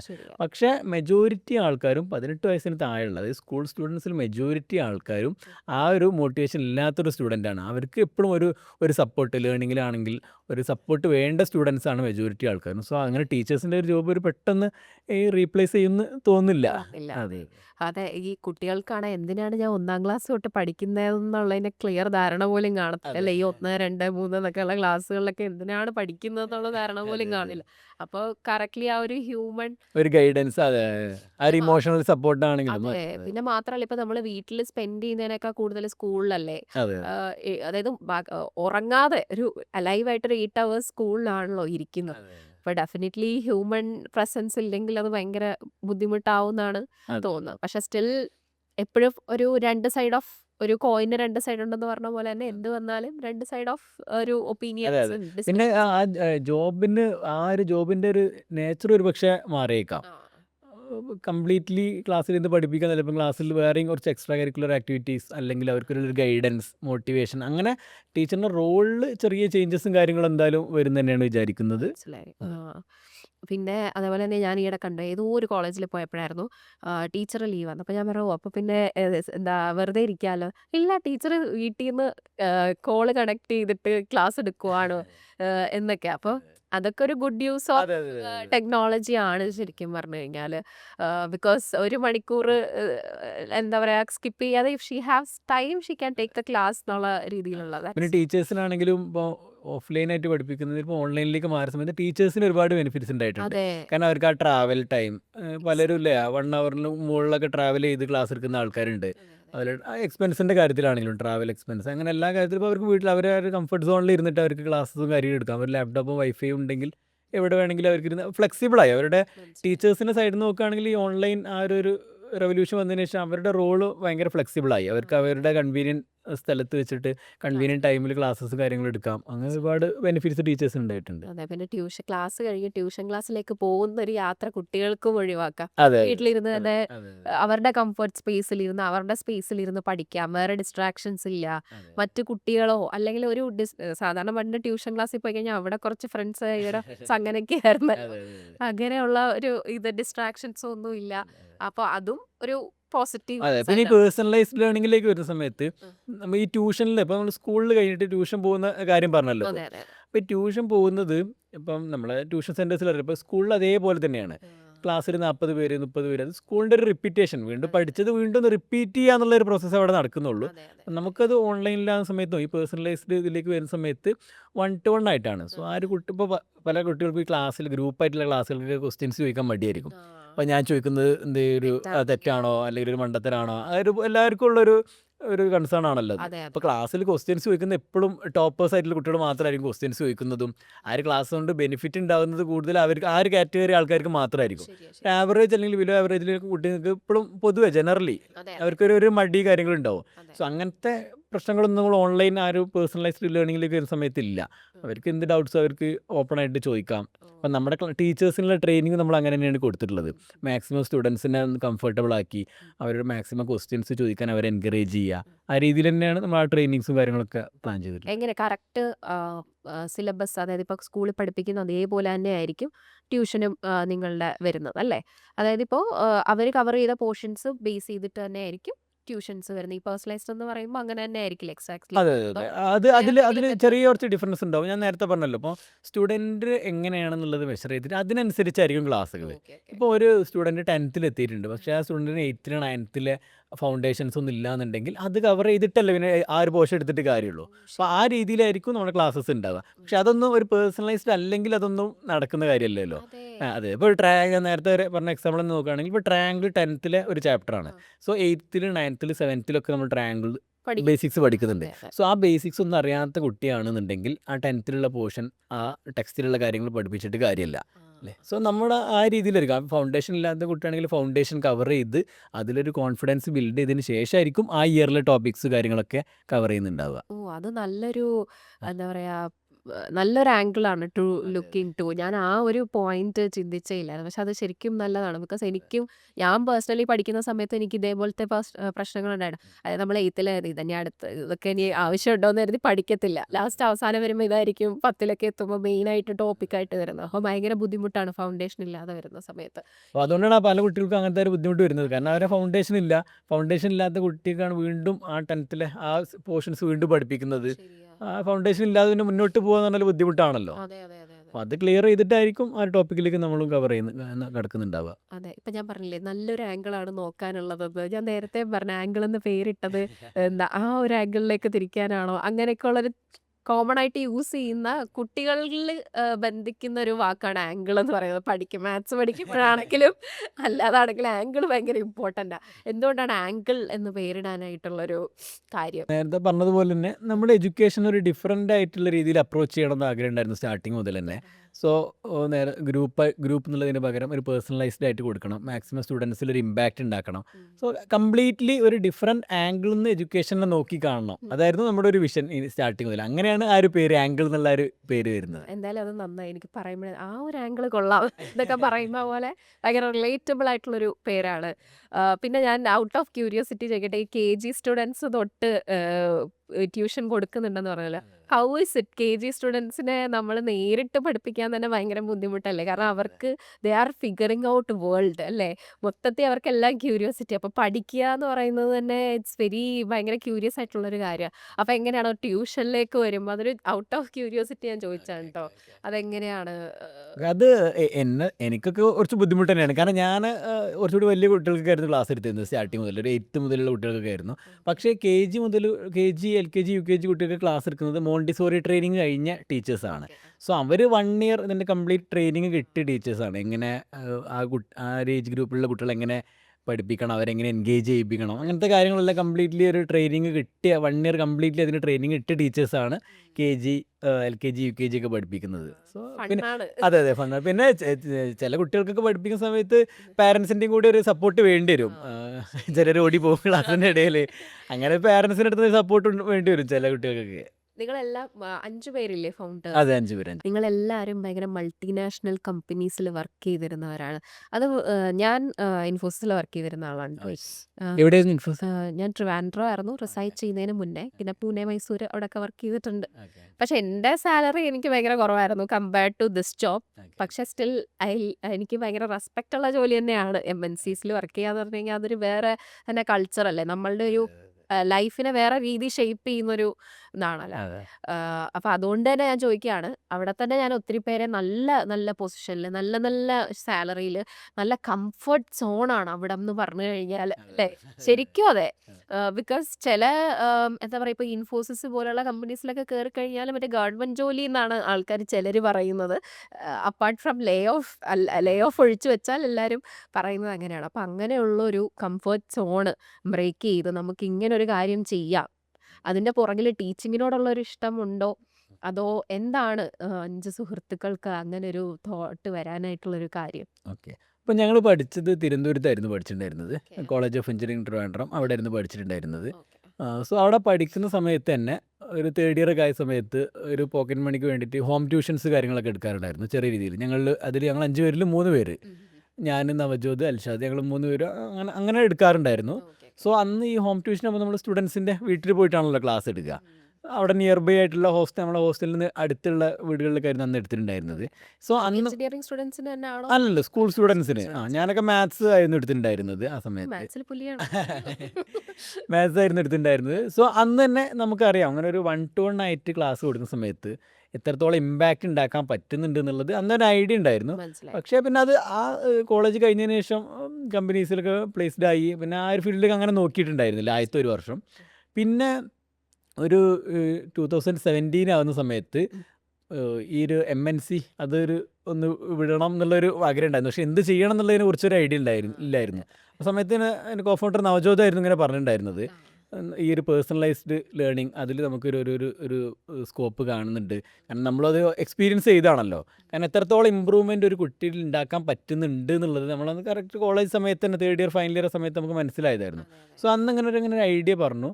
സോ ആദ്യം അത്ര ഒരു കോൺഫിഡൻസ് ഇല്ലായിരുന്നു. പിന്നെ നമ്മളതിനെക്കുറിച്ച് കൂടുതൽ പഠിച്ചു. അപ്പോൾ കറക്റ്റ് ഇപ്പം നമ്മുടെ ഇന്ത്യയിലാണെങ്കിൽ അങ്ങനെ ഒരു പേഴ്സണലൈസ്ഡ് ലേണിംഗ് കൊടുക്കുന്ന ഒരു പ്ലാറ്റ്ഫോം അല്ലെങ്കിൽ അവൈലബിൾ അല്ല. മനസ്സിലായി. അതുകൊണ്ട് തന്നെ കുട്ടികൾക്ക് ഒരുപാട് ബുദ്ധിമുട്ട് നേരിടുന്നുണ്ട്. കാരണം നമ്മുടെ ഫാമിലി നമുക്ക് എല്ലാവർക്കും അറിയാമല്ലോ, അതെ, അതെ. ഒരുപാട് പേര് ആ ഒരു പേഴ്സണലൈസ്ഡ് ലേണിംഗ് അല്ലെങ്കിൽ കറക്റ്റ് ഒരു ഇൻഡിവിജ്വൽ അറ്റൻഷൻ കിട്ടാത്തതുകൊണ്ട് അതുകൊണ്ട് മാത്രം ലേണിങ്ങിലും അക്കാഡമിക്കലി അല്ലെങ്കിൽ കരിയറിലൊക്കെ പിന്നോട്ട് പോകുന്നുണ്ട്. അത് വലിയൊരു പ്രോബ്ലം ആണെന്നുള്ളത് ഞങ്ങൾ ഐഡൻറ്റിഫൈ ചെയ്തു. അതിന് കറൻ്റ്ലി അങ്ങനെ ഒരു സൊല്യൂഷൻ ആരും കൊടുക്കുന്നില്ല എന്നുള്ളതും ഞങ്ങൾ മനസ്സിലാക്കി. അങ്ങനെ ആദ്യം ഞാനും നവജോതും ആയിരുന്നു ആ ഒരു പ്ലാനിലുണ്ടായിരുന്നത്. പിന്നെ നമ്മളെ കുറേ ഫ്രണ്ട്സൊക്കെ ആയിട്ട് ഡിസ്കസ് ചെയ്തു. അതിൽ ഈ പറഞ്ഞ പോലെ തന്നെ കുറേ പേർക്ക് ഇങ്ങനെ MNC ന്ന് ഇറങ്ങാൻ ഒരു മടി കാര്യങ്ങളൊക്കെ ഉണ്ടായിരുന്നു. അതെ, പക്ഷേ comfort zone. കംഫർട്ട് സോൺ വിടാനുള്ള ഒരു മടി കാര്യങ്ങളൊക്കെ ഉണ്ടായിരുന്നു. പിന്നെ ഞങ്ങൾ ആ ഒരു 5 പേര് ആ ഒരു റിസ്ക് എടുത്തു. ഒരു ലൈഫ് ഇങ്ങനെ ഒരേപോലെ പോകുന്ന സമയത്ത് നമുക്ക് ഒരു റിസ്ക് എടുക്കാൻ ഒരു മോട്ടിവേഷൻ ഉണ്ടാവില്ല ആ സമയത്ത്. അതെ, അതെ. സോ അതും പിന്നെ ഇത് നല്ലൊരു ഓപ്പർച്യൂണിറ്റി ആണ്, വലിയൊരു ഇമ്പാക്റ്റ് ഉണ്ടാക്കാൻ പറ്റുന്ന ഒരു ഫീൽഡാണ് എന്നുള്ളത് മനസ്സിലായി. അങ്ങനെയാണ് 17 അത് കിറ്റ് ചെയ്ത് ഇതിലേക്ക് ഞങ്ങൾ ഇറങ്ങുന്നത്. എത്ര വയസ്സുണ്ടായിരുന്നു? പറയാൻ കുഴപ്പമില്ലെങ്കിൽ. അന്ന് നമുക്ക് 23 വയസ്സ്. ശോ! ആ. 23 വയസ്സിൽ ആ റിസ്ക് എടുക്കുക അതെ, അത് അതെ. കഴിഞ്ഞാ അതായത് ഇപ്പോഴും നിങ്ങൾക്ക് പുറത്തുനിന്ന് എക്സ്ട്രാ ഫണ്ടിങ്ങോ കാര്യങ്ങളോ അങ്ങനെയൊന്നും ഇല്ല. ഇല്ല ഇല്ല, കംപ്ലീറ്റ്ലി ബൂട്ട് സ്ട്രാപ്പ് ചെയ്താണ് നമ്മൾ ബിൽഡ് അതെ. ചെയ്തിട്ടുള്ളത്. അതെ. അപ്പൊ അങ്ങനെ വരുമ്പോ അതൊരു ഭയങ്കര എന്താ പറയാ, ഒരു ബിഗ് സ്റ്റെപ്പ് അല്ലേ ലൈഫില്. അത് എടുത്തത് നമ്മൾ റിസ്ക് എടുത്താലേ ഒക്കെ ജീവിതത്തിൽ മുന്നോട്ട് പോകാൻ പറ്റുള്ളൂ. ചിലപ്പോൾ തോക്കും, ചിലപ്പോൾ ജയിക്കും. അത് ഇറ്റ് ഡിപ്പെൻസ്. പക്ഷെ അങ്ങനെ എടുക്കുക എന്നുള്ളത് തന്നെ ഭയങ്കര വലിയ കാര്യമാണ്. അപ്പൊ എന്ത് തോന്നുന്നു ആ ഒരു ജേർണി ഇപ്പൊ ഇവിടം വരെ ഇങ്ങനെ എത്തി നിൽക്കുകയാണ്? എന്തൊക്കെയാണ് പഠിച്ചത്? എന്തായാലും ഡെഫിനറ്റ്ലി കുറേ കാര്യങ്ങൾ പഠിച്ചിട്ടുണ്ടാവും. കുറേ കാര്യങ്ങൾ അൺലേൺ ചെയ്തിട്ടുണ്ടാവും. അതിലെന്തെങ്കിലും ലേൺ ചെയ്തൊരു കാര്യം, ഒരു അൺലേൺ ചെയ്തൊരു കാര്യം പറയാമോ? ലേൺ ചെയ്ത കാര്യം ഡിസിഷൻസ് പെട്ടെന്ന് എടുക്കണം എന്നുള്ളൊരു കാര്യം ലേൺ ചെയ്തത്. കാരണം അതെടുക്കാത്ത കുറച്ച് ഇതുണ്ടായിരുന്നു. അപ്പോൾ ഇനീഷ്യലി ഞങ്ങൾ സ്റ്റാർട്ട് ചെയ്ത സമയത്ത് നമുക്ക് ഓൺലൈനും അതുപോലെ ഓഫ്ലൈനും രണ്ടും ഉണ്ടായിരുന്നു. ഓക്കെ. സോ ഓഫ്ലൈൻ നമുക്ക് ആദ്യം നമ്മൾ കോഴിക്കോട് 2 സെൻറ്റർ സ്റ്റാർട്ട് ചെയ്തു. പിന്നെ അതുപോലെ എറണാകുളം, കടവന്ത്ര സ്റ്റാർട്ട് ചെയ്തു. ഓക്കെ. പിന്നെ ട്രിവാൻഡ്രം നമ്മൾ ഓൾമോസ്റ്റ് ഇങ്ങനെ സ്റ്റാർട്ട് ചെയ്യാൻ നിൽക്കുന്ന സമയത്തായിരുന്നു കോവിഡ് വരുന്നത്. ഓക്കെ. 2020 ആ സമയം കോവിഡ് വരുന്നത്. സോ ആ ഒരു കോവിഡ് വന്നതിന് ശേഷം സ്കൂൾസ് പിന്നെ ഓപ്പൺ ചെയ്തിട്ടില്ലല്ലോ. 1 ഇയറോളം സ്കൂൾസ് അല്ലെങ്കിൽ ഇങ്ങനത്തെ ട്യൂഷൻ സെൻറ്റേഴ്സ് അങ്ങനെയൊന്നും ഓപ്പൺ ചെയ്തിട്ടില്ലായിരുന്നു. അതെ, അതെ. സോ ആ ഒരു ഓഫ്ലൈൻ സെൻറ്റർ അത് നമുക്കൊരു ഭയങ്കര ഒരു ലോസ് ആയിരുന്നു. കാരണം അവിടെ നമുക്ക് റെൻറ്റ് അങ്ങനത്തെ എക്സ്പെൻസ് കാര്യങ്ങളെല്ലാം വരുന്നുണ്ട്. അപ്പോൾ അങ്ങനത്തെ കുറേ ഡിസിഷൻസ് കുറച്ചുകൂടി ഫാസ്റ്റായിട്ട് എടുക്കണം. അങ്ങനത്തെ ഡിസിഷൻ മേക്കിങ്ങിലൊക്കെ ഇനീഷ്യലി കുറച്ചൊരു സ്ലോ ആയിരുന്നു. അതൊക്കെ പിന്നീട് ഇങ്ങനെ ഒരു ഫാസ്റ്റായിട്ട് അതെ കുറച്ചുകൂടി ഫാസ്റ്റായിട്ട് ഡിസിഷൻ മേക്കിംഗ് കുറച്ചുകൂടി ഫാസ്റ്റാക്കി. എക്സ്പീരിയൻസ് അല്ലേ? എക്സ്പീരിയൻസ്. നമ്മൾ ഒരു വരുമ്പോ പെട്ടെന്ന് സൊല്യൂഷൻ കണ്ടുപിടിക്കുക അതെ. അല്ലേ? പിന്നെ കുറേ പോസിറ്റീവ് ആയിട്ടുള്ള കാര്യങ്ങൾ, ഞങ്ങൾക്ക് ഏറ്റവും പോസിറ്റീവ് ആയിട്ടുള്ള കാര്യം തോന്നിയത് ഞങ്ങൾ ഓൾറെഡി ഓൺലൈൻ ഉള്ളതുകൊണ്ട് തന്നെ ആ കോവിഡിൻ്റെ സമയത്ത് എല്ലാവരും ബാക്കി ലേണിംഗ് പിന്നെ ഓഫ്ലൈൻ ആയിട്ടുള്ള സെൻറ്റേഴ്സ് എല്ലാവരും പകച്ചു നിന്നൊരു സമയം ഉണ്ടായിരുന്നു. ഇനി എന്താണ് ചെയ്യുക? കാരണം നമുക്കറിയാം എന്തായാലും ഏറ്റവും ലാസ്റ്റ് ഓപ്പൺ ആയിരുന്നതായിരിക്കും സ്കൂൾസ് അല്ലെങ്കിൽ കുട്ടികളുടെ ആ ഒരു വിങ് എന്ന് പറഞ്ഞത് അല്ലേ. ബാക്കിയുള്ളതെല്ലാം ഒരു കൺട്രോൾഡ് ആയിട്ട് ഇങ്ങനെ വീക്ക്ലി 3 days 2 days ഒക്കെ ഓപ്പൺ ആക്കി. പക്ഷേ ഇതെന്താവും എന്നുള്ളതിനെ കുറിച്ച് ആർക്കും ഒരു യാതൊരു ഐഡിയ കാര്യങ്ങളൊന്നുമില്ല. പക്ഷെ നമ്മളത് പെട്ടെന്ന് തന്നെ നമുക്കത് ഓൺലൈനിൽ സ്റ്റാർട്ട് ചെയ്തുകൊണ്ട് നമുക്ക് അതിൻ്റെ ആ ഒരു ട്രാൻസാക്ഷനുകൾ പെട്ടെന്ന് ചെയ്തുകൊണ്ട് അതിൻ്റെ ഒരു ബെനിഫിറ്റ് ഉണ്ടായി. അങ്ങനത്തെ ട്രാൻസാക്ഷൻസ് ഞങ്ങൾ കുറച്ചുകൂടി ഫാസ്റ്റായിട്ട് ചെയ്തിട്ടുണ്ട്. അതേപോലെ ആ AI വന്ന സമയത്ത് നമ്മളത് പെട്ടെന്ന് അത് അത് ഇംപ്ലിമെൻറ്റ് ചെയ്തു. ഇപ്പോൾ സ്കൂൾ സ്റ്റുഡൻസിന് വേണ്ടിയിട്ടുള്ള ലേണിംഗ് ആപ്പ് കേരളത്തിൽ ഫസ്റ്റ് ബിൽഡ് ചെയ്തത് നമ്മളായിരുന്നു. സോ അതൊക്കെ അങ്ങനത്തെ ട്രാൻസാക്ഷൻസ് കുറച്ചുകൂടി ഫാസ്റ്റ് ആക്കിയിട്ട് നമുക്ക് ചെയ്യാൻ പറ്റി. എന്തുകൊണ്ടാണ് ഒരു ഫണ്ടിങ് ഓപ്ഷൻ അങ്ങനെ വേണ്ട? കാരണം ഇപ്പോൾ ഇതൊരു എന്താ പറയുക, ഇറ്റ്സ് ലൈക്ക് ഒരു സേഫ്റ്റി നെറ്റ് പോലെയാണ് ശരിക്കും പറഞ്ഞു കഴിഞ്ഞാൽ. ഫണ്ടിങ് വരുമ്പോൾ നമ്മുടെ ഒരു പേഴ്സണൽ റിസ്ക് കുറയുള്ളൂ. ഒരു ഷെയർ എന്ന് പറയുമ്പോഴത്തേക്കിനും അല്ലെങ്കിൽ രണ്ടും ഉണ്ട്, റിസ്ക് ഇല്ല എന്നല്ല ഞാൻ പറയുന്നത്, പക്ഷെ there is that side also. അപ്പോൾ എന്തുകൊണ്ടാണ് ആ ഒരു ഫണ്ടിങ് ഓപ്ഷനിലേക്ക് നോക്കാത്തത്? ഫണ്ടിങ് ഓപ്ഷൻ നോക്കാത്തത് മൾട്ടിപ്പിൾ റീസൺസ് ഉണ്ട്. ഫണ്ടിങ് ഒരു കമ്പനിക്ക് വേണ്ട എന്ന് ഞാൻ പറയുന്നില്ല. ഫണ്ടിങ് എടുത്തിട്ട് നല്ല രീതിയിൽ ഗ്രോ ചെയ്യുന്നതുണ്ട്. അതിലൊന്നാമത്തെ ഒരു റീസൺ എന്ന് പറഞ്ഞാൽ ഫണ്ടിങ് ആ ഒരു പ്രോസസ്സ് എന്ന് പറഞ്ഞാൽ വലിയൊരു പ്രോസസ്സാണ്. കാരണം നമ്മളിപ്പോൾ ഞാൻ ഇന്ന് സ്റ്റാർട്ട് ചെയ്യുകയാണെങ്കിൽ മിനിമം ഒരു 6 month ഒരു ഫൗണ്ടറിൻ്റെ 1-2 ഫൗണ്ടേഴ്സ് അതിൻ്റെ പിറകിൽ പോകണം. അപ്പം നമുക്ക് ഓരോ സംഭവം കോവിഡ് വന്ന സമയത്ത് വലിയൊരു ട്രാൻസിഷൻ സമയമായിരുന്നു. കംപ്ലീറ്റ്ലി നമുക്ക് ഓഫ്ലൈൻ എല്ലാം ഒഴിവാക്കി കംപ്ലീറ്റ്ലി ഓൺലൈനിലേക്ക് സ്വിച്ച് ചെയ്യണം. അതുപോലെ AI വന്ന സമയത്ത് എല്ലാം ഇനി AIയിലേക്ക് നോക്കണം. സോ നമ്മുടെ ഫോക്കസ് കംപ്ലീറ്റ്ലി ആ ഒരു ഫണ്ടിങ് എന്നുള്ളതിലുപരി നമ്മുടെ പ്രൊഡക്റ്റ് എങ്ങനെ ഇമ്പ്രൂവ് ചെയ്യാം, കുറച്ചുകൂടി ബെറ്ററായിട്ട് എങ്ങനെ നമ്മുടെ സ്റ്റുഡൻസിന് അവരുടെ എങ്ങനെ ഇമ്പാക്റ്റ് ക്രിയേറ്റ് ചെയ്യാം. സോ അതിൽ നമ്മൾ ഫോക്കസ് ചെയ്യുന്ന സമയത്ത് ഫണ്ടിങ് കൂടി നമ്മൾ വരുന്ന സമയത്ത് ആ ഒരു ഫോക്കസ് ഒന്ന് ഡൈല്യൂട്ട് ആവും എന്നുള്ളൊരു കാര്യം അറിയായിരുന്നു. പിന്നെ അത് മാത്രമല്ല, നമുക്കൊരു ആ ഒരു ഓൺലൈനിലേക്കുള്ള ട്രാൻസാക്ഷൻ ആണെങ്കിലും AIയിലേക്കുള്ള ട്രാൻസാക്ഷൻ നമ്മൾ ഫാസ്റ്റായിട്ട് എടുത്തുകൊണ്ട് തന്നെ നമുക്ക് റവന്യൂ സൈഡ് ഓക്കെ ആയിരുന്നു. കാരണം നമുക്കങ്ങനെ എന്താ പറയുക, എക്സ്പാൻഷന് വേണ്ടിയിട്ടോ അല്ലെങ്കിൽ നമ്മുടെ ഓപ്പറേഷൻസിന് വേണ്ടിയിട്ടോ അങ്ങനെ ഒരു എക്സ്റ്റേണൽ ഫണ്ടിൻ്റെ ഒരു ഇതുവരെ വേണ്ടി വന്നിട്ടില്ല. കാരണം നമുക്ക് നല്ല രീതിയിൽ റവന്യൂ കാര്യങ്ങളൊക്കെ വരുന്നതുകൊണ്ട് തന്നെ ഒരു ക്രിട്ടിക്കലായിട്ടുള്ളൊരു പാർട്ടല്ലായിരുന്നു ഫണ്ടിങ്. പക്ഷേ ഇനി ഫ്യൂച്ചറിലേക്ക് നമ്മൾ ഒരുപക്ഷെ നമ്മളത് നോക്കിയേക്കാം. കാരണം അതെ ഒരു ഗ്ലോബലി നിന്നൊക്കെ സ്കെയിൽ ചെയ്യണം എന്നുള്ള ആ രീതിയിലേക്ക് ഞങ്ങൾ പോകാൻ പ്ലാൻ ഉണ്ട്. ആ സമയത്ത് അത് നോക്കിയേക്കാം. ഇപ്പം അങ്ങനെ ഒരു ഇപ്പം അങ്ങനെ ഒരു ഡിസിഷൻ ഒന്നും എടുത്തിട്ടില്ല. ഫോക്കസ് മാറ്റണ്ട, ടൈം ഓവർ മണി ടൈപ്പിന്. അതായത് എങ്ങനെയാണോ ആപ്പിനെ സ്കെയിൽ ചെയ്യാൻ പറ്റുന്നത് അത് ചെയ്യാം, ഫണ്ടിങ് പിന്നെ നോക്കാം. That's A good thought process. ശരിക്കും അത് നല്ലതാണ്. പിന്നെ ഞങ്ങളും വിചാരിക്കുന്നത് നമ്മുടെ പ്രൊഡക്റ്റ് നല്ലതാണെന്നുണ്ടെങ്കിൽ നല്ല രീതിയിൽ നമുക്കത് റവന്യൂ കാര്യങ്ങൾ വരും. ഒരു ഫണ്ടിങ് ഇല്ലാതെ തന്നെ നമുക്ക് നല്ല സ്കെയിൽ ചെയ്ത് പോവാം. സ്റ്റുഡൻസിന് അത് ഇമ്പ്രൂവ്മെൻ്റ് റിസൾട്ട് ഉണ്ടെന്നുണ്ടെങ്കിൽ അത് ഫണ്ടിങ് ഇല്ലാതെ നമുക്ക് സ്കെയിൽ ചെയ്യാം എന്നാണ് നമ്മളിപ്പോഴും വിശ്വസിക്കുന്നത്. ഈ ബിസിനസ് ബേസിക്കലി സക്സസ് ആയോ ഇല്ലയോ എന്ന് മെയിൻലി അളക്കുന്നത് ഈ ടേൺ ഓവർ അല്ലെങ്കിൽ നെറ്റ്വർത്ത് അങ്ങനത്തെ ഒരുപാട് കാര്യങ്ങൾ വെച്ചിട്ടാണ്. എങ്ങനെയാണ് നിങ്ങൾ ഇപ്പം ഇത്രയും 2017 23-ാമത്തെ വയസ്സിൽ തുടങ്ങിയ ഒരു സംരംഭമാണ്, അത് നിങ്ങൾ എങ്ങനെയാണ് അതിനെ ഒരു സക്സസ് ആണ് എന്ന് ചിന്തിക്കുന്ന ഒരു ഫാക്ടർ എന്താണ്?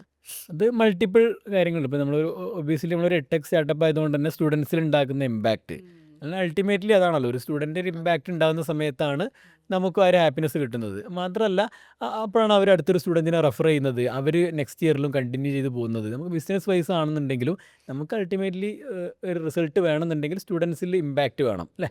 പിന്നെ അത് റവന്യൂ എന്നുള്ളതിലുപരി പ്രോഫിറ്റബിളായിട്ട് കൊണ്ടുപോകുക എന്നുള്ളതാണ് നമ്മൾ നോക്കിയിട്ടുണ്ടായിരുന്നത്. Day 1 മുതൽ നമ്മുടെ ബുക്സ് പ്രോഫിറ്റബിൾ ആയിരുന്നു. കറക്റ്റ് നമ്മുടെ ഒരു എക്സ്പെൻസും അതുപോലെ എല്ലാ കാര്യങ്ങളും അതിനനുസരിച്ച് മാനേജ് ചെയ്ത് കൊണ്ടുപോകുക. അത് സ്റ്റുഡൻസിലുള്ള ഇമ്പാക്റ്റ് പ്ലസ് പ്രോഫിറ്റബിളായിട്ട് ബിസിനസ് കൊണ്ടുപോവുക, അതായിരുന്നു നമ്മളൊരു സക്സസ് മെട്രിക് ആയിട്ട് വെച്ചിട്ടുണ്ടായിരുന്നത്. അത് ഇതുവരെ എത്രയും വർഷങ്ങൾ അത് കീപ്പ് ചെയ്ത് പോകാൻ ഞങ്ങൾക്ക് പറ്റിയിട്ടുണ്ട്. അത് അങ്ങനെ തന്നെ തഥാസ്തു. എങ്ങനെയാണ് അപ്പോൾ ഇനീഷ്യൽ ക്യാപിറ്റലൊക്കെ എന്തായാലും ആവശ്യം വന്നിരുന്നല്ലോ, അപ്പോൾ അതിനെന്താണ്, ലോൺ എടുത്തോ അതല്ലെങ്കിൽ എങ്ങനെയാണ് അത് ചെയ്തതെന്ന് പറയാൻ പറയുന്നത് വെച്ചാൽ ആരെങ്കിലും ബിസിനസ് സ്റ്റാർട്ട് ചെയ്യാൻ ചിന്തിക്കുന്നുണ്ടെങ്കിൽ if there is any other way that you guys have started അതറിയാൻ വേണ്ടിയിട്ടാണ്. ഞങ്ങൾ സ്റ്റാർട്ട് ചെയ്ത് വളരെ സ്മോൾ ആയിട്ടാണ് സ്റ്റാർട്ട് ചെയ്തിട്ടുള്ളത്. അപ്പോൾ അതുകൊണ്ട് തന്നെ ഇനീഷ്യലി വലിയൊരു ഫണ്ട് ഞങ്ങൾ എടുത്തിട്ടില്ല. നമ്മൾ പേഴ്സണൽ സേവിങ്സ് ചെറിയൊരു എമൗണ്ടും ചെറിയൊരു ലോൺ എടുത്തിട്ടായിരുന്നു നമ്മൾ സ്റ്റാർട്ട് ചെയ്തിട്ടുണ്ടായിരുന്നത്. പിന്നെ അത് ബിസിനസ് വളരുന്നതിനനുസരിച്ചാണ് ഞാൻ പറഞ്ഞല്ലോ, ആദ്യം ഓഫ്ലൈൻ, ആദ്യം കോഴിക്കോട് ഒരു സെൻ്റർ ആയിരുന്നു, 2 സെൻ്ററായി.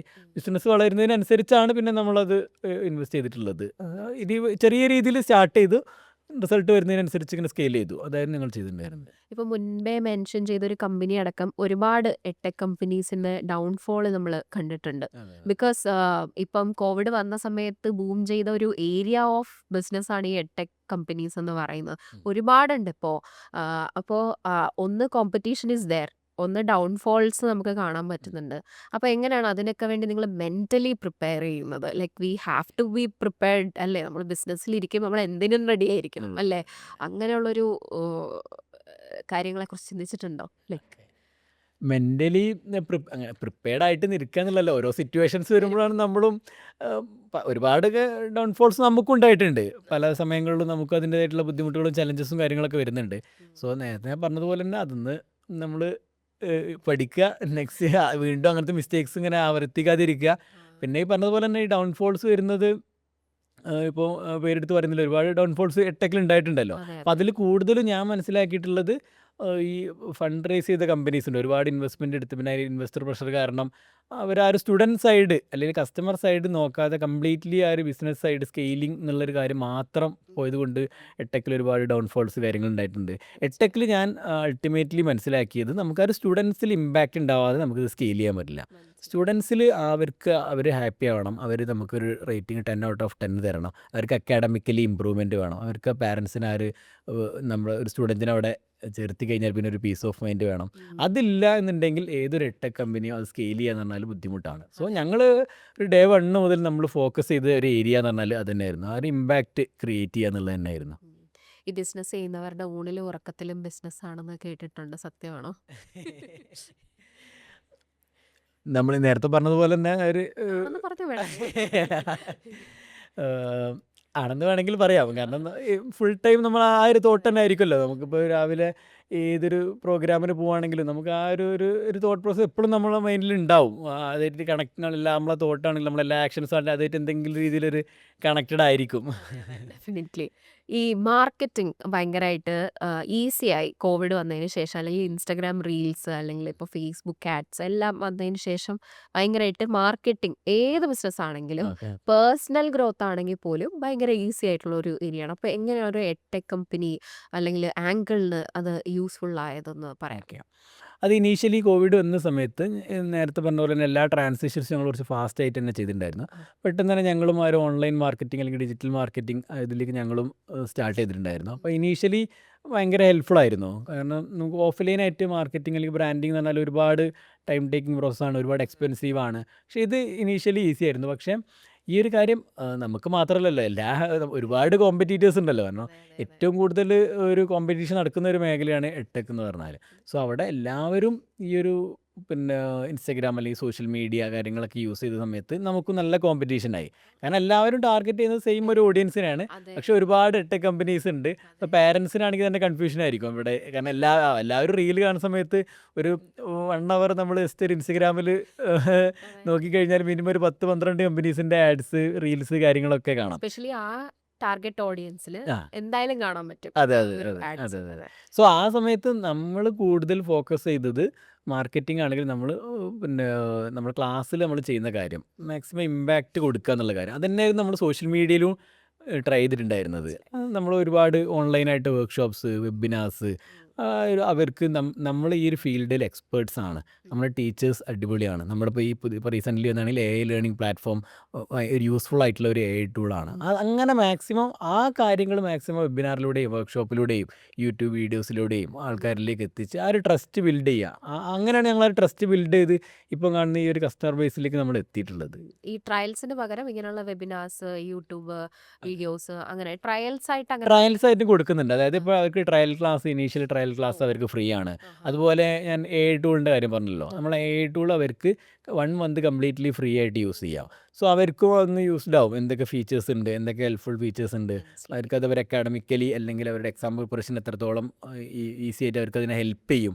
അപ്പോൾ അങ്ങനെ ഒരുപാട് കാര്യങ്ങൾ. ഇപ്പോൾ ഏറ്റവും കൂടുതൽ നമുക്ക് മാർക്കറ്റിങ്ങിൽ എഫക്റ്റീവ് ആയിട്ടുള്ളൊരു ക്യാമ്പയിൻ അതായിരുന്നു. നമ്മളൊരു AI ടൂൾ നമ്മളൊരു 1 മന്തിലേക്ക് ഫ്രീ ആയിട്ട് കൊടുത്തു സ്റ്റുഡൻസിന്.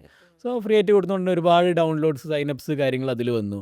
എല്ലാവരും അത് യൂസ് ചെയ്യാൻ തുടങ്ങി. സോ അവർക്ക് കമ്പാരിറ്റീവ്ലി ബാക്കി പിന്നെ അവരുടെ കൺവെൻഷണൽ ലേണിംഗ് മെത്തേഡിനേക്കാളും കുറച്ചും കൂടി ഈസി ഇതാണ്, കുറച്ചുകൂടി കൺവീനിയൻറ്റ് ഇതാണ്. ആ രീതിയിലുള്ള ഒരുപാട് ഫീച്ചേഴ്സ് നമ്മുടെ ലേണിംഗ് ആപ്പിലുണ്ട്. അപ്പോൾ അതിൽ ഒരു എക്സാമ്പിൾ പറയുകയാണെങ്കിൽ, ഇപ്പോൾ ടീച്ചേഴ്സ് ഇപ്പോൾ നമ്മൾ സ്കൂളിലാണെങ്കിലും അല്ലെങ്കിൽ ട്യൂഷനിലാണെങ്കിലും അല്ലെങ്കിൽ പാരൻസ് ആണെങ്കിലും എല്ലാവരും പറയും സ്റ്റുഡൻസിനോട് എക്സാമിന് ഒരുപാട് മോഡൽ ക്വസ്റ്റ്യൻസ് ചെയ്യണം, അല്ലെങ്കിൽ പ്രീവിയസ് ഇയർ ക്വസ്റ്റ്യൻസ് ചെയ്യണം, ഒരുപാട് പ്രാക്ടീസ് ചെയ്യണം എന്ന് പറയും. പ്രാക്ടീസ് ചെയ്യാൻ ഒരുപാട് ഗൈഡ്സ് കാര്യങ്ങളൊക്കെ അവൈലബിൾ ആണ്, ഓൺലൈനാണെങ്കിലും അല്ലെങ്കിൽ ബുക്സ് ആയിട്ടാണെങ്കിലും ഒക്കെ ഒരുപാട് ഗൈഡ്സ് കാര്യങ്ങളൊക്കെ അവൈലബിൾ ആണ്. അതെ അതെ പക്ഷേ കുട്ടികൾ എക്സാമിന് പ്രിപ്പയർ ചെയ്യുന്ന സമയത്ത് ഈ ഗൈഡ്സ് നോക്കിയിട്ട് അവർ ആൻസർ അവർ ട്രൈ ചെയ്യുന്നു. പക്ഷെ അതിൻ്റെ ഒരു ഫീഡ്ബാക്ക് അവർക്ക് കിട്ടുന്നില്ല. അവർ ചെയ്തത് ശരിയാണോ, അതിലെന്തൊക്കെ മിസ്റ്റേക്സ് ഉണ്ട്, അതിൽ ഇനി എന്തൊക്കെ ഇമ്പ്രൂവ് ചെയ്യണം, ആ റൈറ്റിംഗ് സ്റ്റൈലിൽ എന്തൊക്കെ മാറ്റണം, അങ്ങനെ ഒരു ഒരു ഫീഡ്ബാക്ക് അവർക്ക് കിട്ടുന്നില്ല. ജസ്റ്റ് അവർ എഴുതുന്നു പോകുന്നു, ആ ഒരു ഇതേ വരുന്നുള്ളൂ. പക്ഷേ അതിന് പകരം ഇപ്പോൾ നമ്മുടെ ലേണിംഗ് ആപ്പിലുള്ള ഒരു ഫീച്ചർ എന്ന് പറഞ്ഞാൽ അവർക്ക് ആൻസർ എഴുതിയതിന് ശേഷം പറഞ്ഞു കൊടുക്കുക എന്തൊക്കെ മിസ്റ്റേക്സ് ഉണ്ട്, എന്തൊക്കെ ഇമ്പ്രൂവ്മെൻറ്റ് ഇനി വരുത്തണം, ടൈം മാനേജ്മെൻറ്റിൽ എന്തൊക്കെ ഇമ്പ്രൂവ് ചെയ്യണം, ആൻസർ ചെയ്ത ആ ഒരു രീതിയിൽ എന്തൊക്കെ സ്റ്റെപ്സിൽ എന്തൊക്കെ മിസ്റ്റേക്സ് ഉണ്ട്, എന്തൊക്കെ ഇമ്പ്രൂവ് ചെയ്യണം, കംപ്ലീറ്റ്ലി ഒരു പേഴ്സണലൈസ്ഡ് ഫീഡ്ബാക്ക് കൊടുക്കും. അത് നമ്മുടെ വീട്ടിൽ ഒരു എക്സ്പേർട്ട് ടീച്ചറുള്ള പോലെ എല്ലാ കാര്യങ്ങളും കറക്റ്റ് എന്താണെന്നുള്ളത് കറക്റ്റ് ഡയറക്ഷൻ കൊടുക്കുന്നു.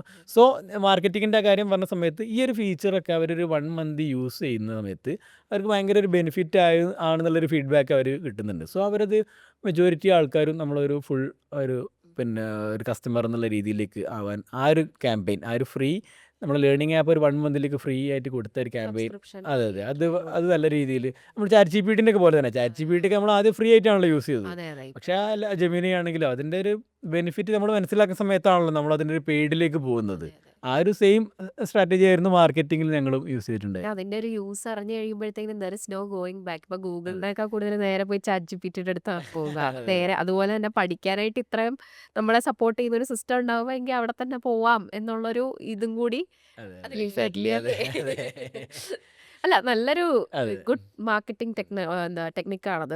അതെ സത്യം പറഞ്ഞു കഴിഞ്ഞാൽ അവർക്കും ഗുണം, ഒരു വെടിക്ക് രണ്ട് പക്ഷി തരാം, അവർക്കും ഗുണം നമുക്കും ഗുണം. അതെ സോ ഇറ്റ്സ് ഗുഡ്.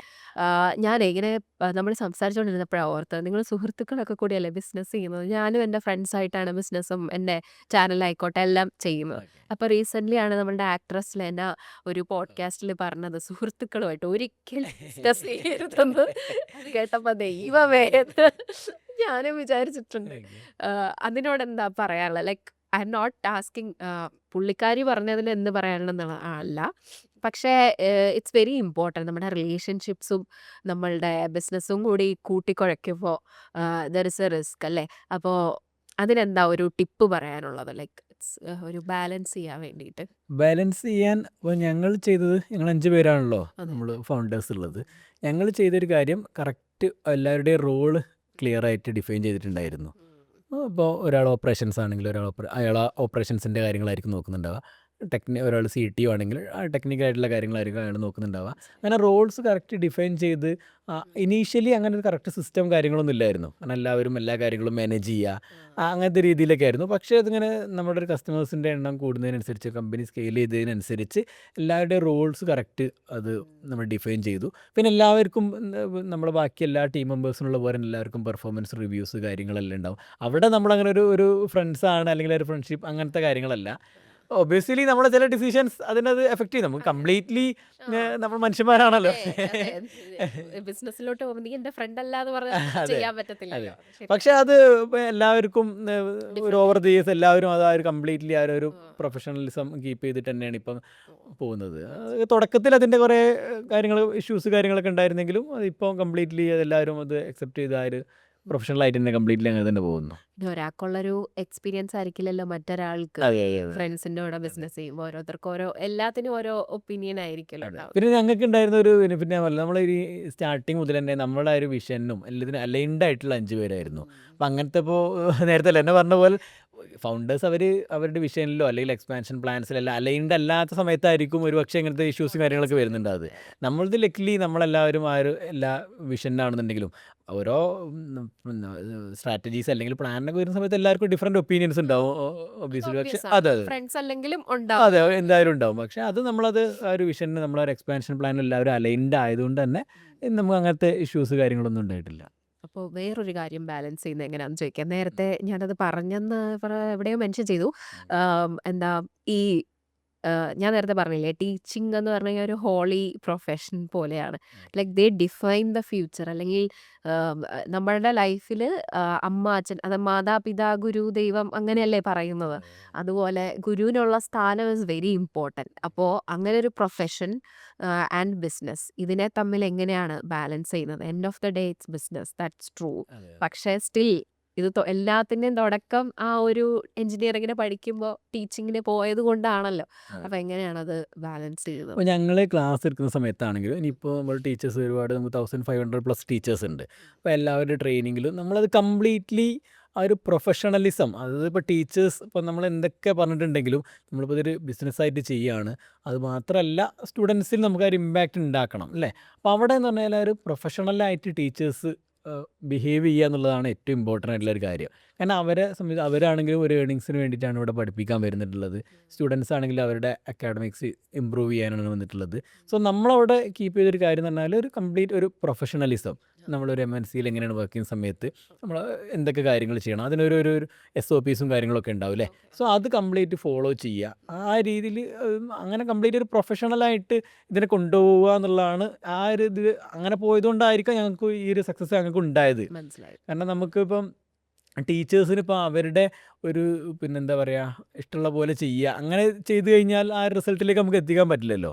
സോ നമ്മൾ അതിന് കംപ്ലീറ്റ്ലി അതിനൊരു പ്രൊഫഷണൽ റോള് പോലെ തന്നെയാണ് ടീച്ചിങ് ആണെങ്കിലും ബാക്കി എല്ലാ റോള് പോലെ തന്നെ ഒരു പ്രൊഫഷണൽ റോള് പോലെ തന്നെയാണ് നമ്മൾ ടീച്ചിങ്ങിനെയും കണ്ടിട്ടുള്ളത്. നമ്മൾ ടീച്ചേഴ്സിനെ നമ്മൾ അങ്ങനെ തന്നെയാണ് ട്രെയിൻ ചെയ്തിട്ടുള്ളത്. ഈ ഇനി ഒരുപാട് ആളുകൾക്ക് ഇപ്പൊ ഈ ഒരു ഏരിയയിലായിരിക്കില്ല ബിസിനസ് തുടങ്ങുമ്പോൾ, ഞാൻ ഇൻട്രോയിൽ പറഞ്ഞ പോലെ തന്നെ ഓരോ ബിസിനസ് ജേർണിയും കേൾക്കുമ്പോൾ നമുക്കതൊരു ഭയങ്കര മോട്ടിവേഷനാണ്. ശരിക്കും പറഞ്ഞു കഴിഞ്ഞാൽ അതെ. ഇപ്പോൾ എന്താ പറയുക, ഫെയിൽ ആയിട്ടുള്ള ബിസിനസ് കഥകൾ കേൾക്കുമ്പോഴും നമുക്ക് പഠിക്കാൻ എന്തെങ്കിലും കാണും അല്ലേ. ഡെഫിനറ്റ്ലി ആയിട്ട് അങ്ങനെ നിങ്ങളെ 5 പേരെ ആയിക്കോട്ടെ അല്ലെങ്കിൽ ആഷിക്കിനെ ആയിക്കോട്ടെ പഠിപ്പിച്ചൊരു കഥ എന്തെങ്കിലും ഉണ്ടോ? അല്ലെങ്കിൽ is there any one or any journey or something like that? ഇങ്ങനെ ഇൻസ്പിറേഷൻ എനിക്ക് പറയാനുള്ളത് ബൈജൂസിൻ്റെ ഫൗണ്ടർ ഉണ്ടല്ലോ, ബൈജു രവീന്ദ്രൻ. കുറേ സിമിലാരിറ്റീസ് ഞാനിങ്ങനെ തോന്നിയിട്ടുണ്ട്. കാരണം എഞ്ചിനീയറിംഗ് ആണ് പഠിച്ചിട്ടുള്ളത്, അതിനുശേഷം ടീച്ചിങ്ങിലേക്ക് എത്തി. പിന്നെ ആളുടെ കുറേ കഥകൾ കേട്ടിട്ടുണ്ട്. കാരണം ആദ്യം ഈ MBAൻ്റെ കാറ്റ് എക്സാം അതിനായിരുന്നു കോച്ചിങ് കാര്യങ്ങളൊക്കെ കൊടുത്തിട്ടുള്ളത്. ആദ്യം ചെറിയ ക്ലാസ്സുകളൊക്കെ ആയിരുന്നു. പിന്നെ പുള്ളിക്കാരൻ ഒരു ബാംഗ്ലൂരൊക്കെ ഒരു സ്റ്റേഡിയം ഫുൾ റെൻറ്റിന് എടുത്തിട്ട് അങ്ങനെയൊക്കെ ആയിരുന്നു ക്ലാസ് എടുത്തിട്ടുണ്ടായിരുന്നു കേട്ടിട്ടുണ്ട്. സോ അങ്ങനെ ഒരു എഡ്യൂക്കേഷനിൽ പിന്നെ ഈ എട്ടെക്കിൽ ഇപ്പോൾ ഇന്ത്യയിൽ ഇപ്പോൾ ഒരുപാട് എട്ടെക് കമ്പനീസ് വന്ന് ഒരു എട്ടെക് എന്നുള്ളത് ഇത്രത്തോളം സ്കെയിൽ ചെയ്യാൻ പറ്റും, ഇത്രത്തോളം ഇമ്പാക്റ്റ് ഉണ്ടാക്കാൻ പറ്റും നമുക്ക് ആദ്യം കാണിച്ചു തന്നത് ഇന്ത്യയിൽ ബൈജു അവരാണ് കാണിച്ചത്. ഇപ്പോൾ ഒരുപാട് സ്ട്രഗിൾസ് ഫേസ് ചെയ്യുന്നുണ്ടെങ്കിലും അതൊരു വലിയൊരു ഇൻസ്പിറേഷൻ ആയിരുന്നു. ഇപ്പോൾ ഞങ്ങൾ സ്റ്റാർട്ട് ചെയ്ത സമയത്താണെന്നുണ്ടെങ്കിലും ഒരു എട്ടെക്കിൽ ഇത്രയും ഒരു എട്ടെക്കിന് എത്തിക്കാം. ആ ഒരു സമയത്ത് നമുക്കറിയാമല്ലോ ഒരു യൂണിക്കോൺ ആയിരുന്നു. ഇത് മെസ്സി അതിൻ്റെ ബ്രാൻഡ് അംബാസിഡറായിട്ട് വന്നിട്ടുണ്ട്, ഷാറൂഖ് ഖാൻ വന്നിട്ടുണ്ട്, മോഹൻലാൽ വന്നിട്ടുണ്ട്. അങ്ങനെ അത്രയും ലെവലിലേക്ക് ഒരു എട്ടെക്കിന് എത്തിക്കാം. അതും നമ്മുടെ ഒരു കണ്ണൂർ ഒരു സാധാരണ ഒരു ഗവൺമെൻറ് എഞ്ചിനീയറിംഗ് കോളേജിൽ നിന്ന് പഠിച്ചു കഴിഞ്ഞ ഒരാളാണ്. സോ ആ ഇത്രയും ലെവലിലേക്ക് എത്തിക്കാൻ പറ്റുന്നുള്ള ആ ഒരു രീതിയിലൊരു മോട്ടിവേഷൻ ബൈജു പറയാം. അതെ. അത് നമുക്ക് ഒഴിവാക്കാൻ പറ്റില്ല. കാരണം അങ്ങനെ പറ്റും എന്ന് ഇപ്പൊ സാധാരണക്കാർക്കാണെങ്കിൽ പോലും കാണിച്ചു തന്നത് എന്താ പറയാ, ആ ബൈജൂസ് ആപ്പ് തന്നെയാണ്. അതെ അതെ അതെ അത് ഒരുപാട് നെഗറ്റീവ്സ് ഇപ്പോൾ ആൾക്കാർ പറയുന്നുണ്ടെങ്കിലും അതൊരു ആ വലിയൊരു മോട്ടിവേഷൻ തന്നെയാണ്. അതെ, ഡെഫിനറ്റ്ലി ഇറ്റ് ഹാപ്പൻസ്. കാരണം നമ്മൾ ബിസിനസ് ആണ്, നമുക്ക് പ്രഡിക്റ്റ് ചെയ്യാൻ പറ്റില്ല വാട്ട് ഗോസ് റോങ്, അല്ലെങ്കിൽ നമുക്ക് അതൊന്നും പറയാൻ പറ്റില്ലല്ലോ. നമ്മൾ ജീവിതം തന്നെ നമുക്ക് പ്രഡിക്റ്റ് ചെയ്യാൻ പറ്റില്ല, പിന്നെയാണ് നമ്മൾ ചെയ്യുന്ന തൊഴിലിനെ കുറിച്ച്. ഇപ്പം ഞാനൊരു ലൈഫ് സ്റ്റൈൽ ഇൻഫ്ലുവൻസർ ആണ്, അല്ലെങ്കിൽ കോണ്ടന്റ് ക്രിയേറ്റർ ആണ്, അല്ലെങ്കിൽ പോഡ്കാസ്റ്റ് ചെയ്യുന്നതാണ്. ഇപ്പം എത്രത്തോളം പോഡ്കാസ്റ്റുകളുണ്ട്, എത്രത്തോളം ഇൻഫ്ലുവൻസേഴ്സ് ഉണ്ട്, എത്രത്തോളം കോണ്ടന്റ് ക്രിയേറ്റേഴ്സ് ഉണ്ട്. അതുപോലെ തന്നെയാണ് എട്ടെക് കമ്പനീസും വരുന്നത്. അപ്പം ഇങ്ങനെ ഒരുപാട് സാധനങ്ങൾ ബൂം ചെയ്ത് വരുമ്പോൾ എല്ലാവരും പറയുന്നത് ഒരു പോയിന്റ് എത്തുമ്പോൾ സാച്ചുറേറ്റഡ് ആകും. അതിൽ ഏറ്റവും the survival of the fittest എന്ന് പറഞ്ഞ പോലൊരു കാര്യം ഉണ്ടാവും. അപ്പോൾ what is your thought behind all that discussion? എന്തായാലും definitely you might have read somewhere about the edtech അല്ലേ? അതെ അവിടെ ഞങ്ങൾ ഫോളോ ചെയ്യുന്നൊരു കാര്യം എന്ന് പറഞ്ഞാൽ ഇന്നോവേറ്റ് ചെയ്തുകൊണ്ടേയിരിക്കുക. എപ്പോഴും പുതിയ രീതിയിൽ എല്ലാ വർഷവും നമ്മുടെ ഓഫറിങ്സിലാണെങ്കിലും പ്രൊഡക്റ്റിലാണെങ്കിലും നമ്മുടെ എൻ്റയർ സിസ്റ്റത്തിലും ഒരു പുതിയ അപ്ഡേഷൻസ് അല്ലെങ്കിൽ ഇന്നോവേഷൻസ് എപ്പോഴും കൊണ്ടുവരിക എന്നുള്ളതാണ്. സോ നമ്മൾ കോവിഡ് വന്ന സമയത്ത് നമ്മൾ കംപ്ലീറ്റ്ലി പെട്ടെന്ന് ഓൺലൈനിലേക്ക് മാറി. അത് കഴിഞ്ഞ് AI വന്ന സമയത്ത് നമ്മൾ കംപ്ലീറ്റ്ലി AIയിലേക്ക് മാറി. ഇപ്പോൾ AI തന്നെ നമ്മൾ കൂടുതൽ പേഴ്സണലൈസേഷൻ മാക്സിമം ഇനി എങ്ങനെ ഇമ്പ്രൂവ് ചെയ്യാൻ പറ്റും. അതുപോലെ നമ്മൾ ഒരുപാട് റിസർച്ചുകൾ നടത്തിയിട്ടുണ്ട്. അതായത് പല type of learners different types of learners ഉണ്ടാവും അല്ലേ? അങ്ങനെ ഓരോ ടൈപ്പ് ലേണേഴ്സിനെ കുറിച്ച് നമ്മൾ റിസർച്ച് ചെയ്ത് ഓരോരുത്തർക്കും ഏത് രീതിയിലാണ് അവരെ പഠിപ്പിക്കേണ്ടത്, അങ്ങനെ കംപ്ലീറ്റ്ലി ഓരോ കാര്യങ്ങൾ നമ്മൾ ഇന്നോവേറ്റ് ചെയ്തുകൊണ്ടേ ഇരിക്കണം. ടീച്ചേഴ്സിൻ്റെ ട്രെയിനിങ് എങ്ങനെ ഇനി ഇമ്പ്രൂവ് ചെയ്യുക. ഞങ്ങൾക്ക് ആദ്യമൊക്കെ ഞങ്ങൾക്ക് ഉണ്ടായിരുന്ന ഒരു ഇഷ്യൂ ഉണ്ടായിരുന്നത്, സ്റ്റാർട്ട് ചെയ്ത സമയത്ത് നമുക്ക് കുറച്ച് ടീച്ചേഴ്സ് മതി, കുറച്ച് കുട്ടികളല്ലേ ഉള്ളൂ അല്ലേ? അതെ പക്ഷേ ടീച്ചേഴ്സിൻ്റെ എണ്ണം കൂടുന്നതിനനുസരിച്ച് നമുക്ക് ഓൺലൈനിൽ നല്ല രീതിയിൽ പഠിപ്പിക്കാൻ പറ്റുന്ന ടീച്ചേഴ്സിനെ വേണം. അതെ അതിൻ്റെ ഒരു ട്രെയിനിങ് കിട്ടി ടീച്ചേഴ്സ് ഓൺലൈനിൽ എങ്ങനെ പഠിപ്പിക്കുക എന്നുള്ളതിന് ട്രെയിനിങ് എവിടെയും കൊടുക്കുന്നില്ല. നമുക്ക് ഒരുപാട് ടീച്ചർ ട്രെയിനിങ് കോഴ്സുകൾ ഉണ്ടല്ലേ? ഇപ്പോൾ BEd, TTC, മോണ്ടിസോറി ട്രെയിനിങ്, ഒരുപാട് ഗവൺമെൻറ് അപ്രൂവ്ഡ് ആയിട്ടുള്ള കോഴ്സസ് ഉണ്ട്. പക്ഷേ ഇവിടെ എവിടെയും ഒരു ഓൺലൈനിൽ എങ്ങനെ കുട്ടീനെ പഠിപ്പിക്കണം, അല്ലെങ്കിൽ ടെക്നിക്കൽ ടൂൾസ് അല്ലെങ്കിൽ AI ഉപയോഗിച്ചിട്ട് എങ്ങനെ പഠിപ്പിക്കാം, ഇങ്ങനത്തെ കാര്യങ്ങൾ പഠിപ്പിക്കുന്നില്ല. അതുകൊണ്ട് തന്നെ ടീച്ചേഴ്സിൻ്റെ കാര്യത്തിൽ നല്ല ക്വാളിഫൈഡ് ആയിട്ടുള്ള ഓൺലൈനിൽ എടുക്കാൻ ക്വാളിഫൈഡ് ഉള്ള ടീച്ചേഴ്സിനെ കിട്ടുന്നതിന് ഞങ്ങൾക്ക് ബുദ്ധിമുട്ടുണ്ടായിരുന്നു. സോ ആ സമയത്ത് നമ്മൾ തന്നെ ഒരു ഇന്നോവേറ്റ് ചെയ്ത് നമ്മൾ തന്നെ ഒരു കോഴ്സ് നമ്മൾ സ്റ്റാർട്ട് ചെയ്തു. ടീച്ചേഴ്സിന് വേണ്ടിയിട്ട് ഒരു 2 month കോഴ്സ്. അതൊരു ഫ്രഷേഴ്സ് ആയിട്ടുള്ള ടീച്ചർക്കാണെങ്കിലും കംപ്ലീറ്റ്ലി ഒരു ഓൺലൈൻ ടൂൾസ് ഉപയോഗിച്ചുകൊണ്ട്, AI ടൂൾസ് ഉപയോഗിച്ചുകൊണ്ട് എങ്ങനെ ഇന്നോവേറ്റീവ് ആയിട്ട് ക്ലാസ് എടുക്കാം. അത് തന്നെ നമുക്ക് ഫ്യൂച്ചറിൽ പിന്നെ അസാപ്പിൻ്റെ, കേരള ഗവൺമെൻറ് അസാപ്പിൻ്റെ അക്രഡിറ്റേഷൻ കിട്ടി. അങ്ങനെ ഓരോ ഫീൽഡിലും ടീച്ചേഴ്സിൻ്റെ സൈഡിലാണെങ്കിലും നമ്മുടെ ആപ്പിൻ്റെ സൈഡിലാണെങ്കിലും നമ്മുടെ ക്ലാസ്സിൻ്റെ സ്റ്റഡി മെറ്റീരിയലിൻ്റെ കാര്യത്തിലാണെങ്കിലും എല്ലാം, അതുപോലെ നമ്മളെ ഇൻറ്റേർണൽ ഓപ്പറേഷൻസിൻ്റെ കാര്യത്തിലാണെങ്കിലും എപ്പോഴും ഇന്നോവേറ്റ് ചെയ്തുകൊണ്ടിരിക്കുക. നമ്മളത് ഈ ഒരു ഇന്നോവേഷൻ എപ്പോൾ ഒരു ടെക്കിൽ നല്ല ഏതൊരു ടെക്നിക്കൽ കമ്പനി അല്ലെങ്കിൽ ഏതൊരു ക്രിയേറ്റീവ് സൈഡാണെങ്കിലും അവർ എപ്പോഴാണ് നമ്മളൊരു ഇന്നോവേഷൻ അല്ലെങ്കിൽ നമ്മളെ എക്സ്പെരിമെൻ്റ് നിർത്തുന്നത്, അപ്പോൾ നമ്മൾ താഴേക്കാണെന്നാണല്ലോ. സോ നമ്മളതൊരു ഇപ്പോൾ എപ്പോഴും സ്കെയിൽ ചെയ്യാൻ നമ്മളത് ഒരു എപ്പോഴും ചെയ്യുന്ന ഒരു കാര്യമാണ്. എല്ലാ വർഷവും എല്ലാ സൈഡിലും, ഓപ്പറേഷൻസ് ആവട്ടെ, അക്കാഡമിക്സ് ആവട്ടെ, ടീച്ചർ ട്രെയിനിങ് ആവട്ടെ, എല്ലാ സൈഡിലും അതുപോലെ ആപ്പിൻ്റെ സൈഡിലാണെങ്കിലും ഇന്നോവേഷൻസ് കൊണ്ടുവരിക. അതാണ് നമ്മളതിനെ ആ ഒരു കോമ്പറ്റീഷനെ ആണെങ്കിലും അല്ലെങ്കിൽ നേരത്തെ പറഞ്ഞതുപോലെ തന്നെ ആ ഒരു സാച്ചുറേഷനെ ആണെങ്കിലും മറികടക്കാൻ ഞങ്ങൾ ചെയ്തിട്ടുള്ളൊരു കാര്യം. ശരിയാ. പിന്നെ മറ്റേ ചേര തിന്നുന്ന നാട്ടിൽ ചെന്ന് നടുക്കഷ്ണം തിന്നണം എന്നതിന് അതെ അതെ എന്താണോ വേണ്ടത് അത് അതെ എടുക്കുക എന്നുള്ളത് ഭയങ്കര ഇമ്പോർട്ടൻ്റ് ആയിട്ടുള്ള കാര്യമാണ്. ഇപ്പം പറഞ്ഞല്ലോ ഒരുപാട് റിസർച്ചും കാര്യങ്ങളും സ്റ്റഡീസും ഒക്കെ ഡെഫിനറ്റ്ലി നമ്മൾ ബിസിനസ് ചെയ്യുമ്പോൾ അത് ചെയ്യും. എസ്പെഷ്യലി നമ്മൾ ഇങ്ങനെ ഒരു ഏരിയ ആവുമ്പോൾ ഒരുപാട് ചെയ്യണം. അതെ നിങ്ങൾ പിന്നെ AI ഇംപ്ലിമെൻ്റ് ചെയ്യുന്നു, അതിൻ്റെ ടെസ്റ്റിംഗ് നടക്കുന്നു, ഒരുപാട് കാര്യങ്ങൾ ചെയ്യുന്നുണ്ട്. അപ്പോൾ ഇപ്പോൾ ഒരു ഭയങ്കര ടോപ്പിക് ഓഫ് ഡിസ്കഷൻ വരുന്നതാണ് നമ്മളുടെ സിലബസ് എന്തുകൊണ്ട് മാറ്റുന്നില്ല, അല്ലെങ്കിൽ പണ്ട് 10 വർഷം മുന്നേ ഉള്ള ഒരു സിലബസിൻ്റെ ഒരു പാറ്റേൺ തന്നെയാണ് ഇപ്പോഴും ഫോളോ ചെയ്യുന്നത്. അപ്പോൾ അതിനെക്കുറിച്ച് എന്താണ് പറയാനുള്ളത്? Do we really need to change the syllabus, അല്ലെങ്കിൽ വാട്ട് ഈസ് ഹാപ്പനിങ്? കുട്ടികളുടെ ലൈഫ് അല്ലെങ്കിൽ കുട്ടികൾക്ക് എഡ്യൂക്കേഷൻ അല്ലെങ്കിൽ വിവരം, അങ്ങനെ ഒരു സാധനം ഉണ്ടല്ലോ, ആ വിവരവും വിദ്യാഭ്യാസവും തമ്മിൽ വ്യത്യാസം ഉണ്ടെന്ന് എനിക്ക് പല സമയങ്ങളിൽ തോന്നിയിട്ടുള്ളൊരു കാര്യമാണ്.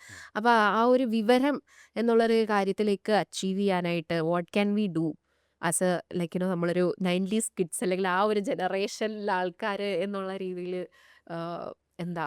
ഓക്കെ. ആ ചേഞ്ച് കംപ്ലീറ്റ്ലി വരുന്നില്ല എന്ന് ഞാൻ പറഞ്ഞില്ല, വരുന്നുണ്ട് ചേഞ്ച് വരുന്നത്, പക്ഷേ ഭയങ്കര സ്ലോ ആയിട്ടാണ് വരുന്നത്.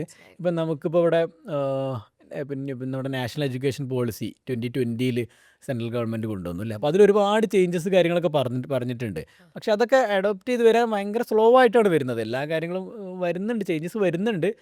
ഇപ്പോൾ CBSEൻ്റെ ഇതിൽ വരികയാണെങ്കിൽ തന്നെ പിന്നെ കുറച്ചും കൂടി എക്സ്ട്രാ കരിക്കുലർ ആക്ടിവിറ്റീസിനൊക്കെ ഒരു ഇമ്പോർട്ടൻസ് കൂടുതൽ ഇപ്പോൾ കൊടുക്കുന്നുണ്ട്. അതുപോലെ സോഫ്റ്റ് സ്കിൽ ഇമ്പ്രൂവ്മെൻറ്റിന് ഒരുപാട് ട്രെയിനിങ്സ് കാര്യങ്ങളൊക്കെ ഇപ്പോൾ സിലബസിൽ ആഡ് ചെയ്തിട്ടുണ്ട്.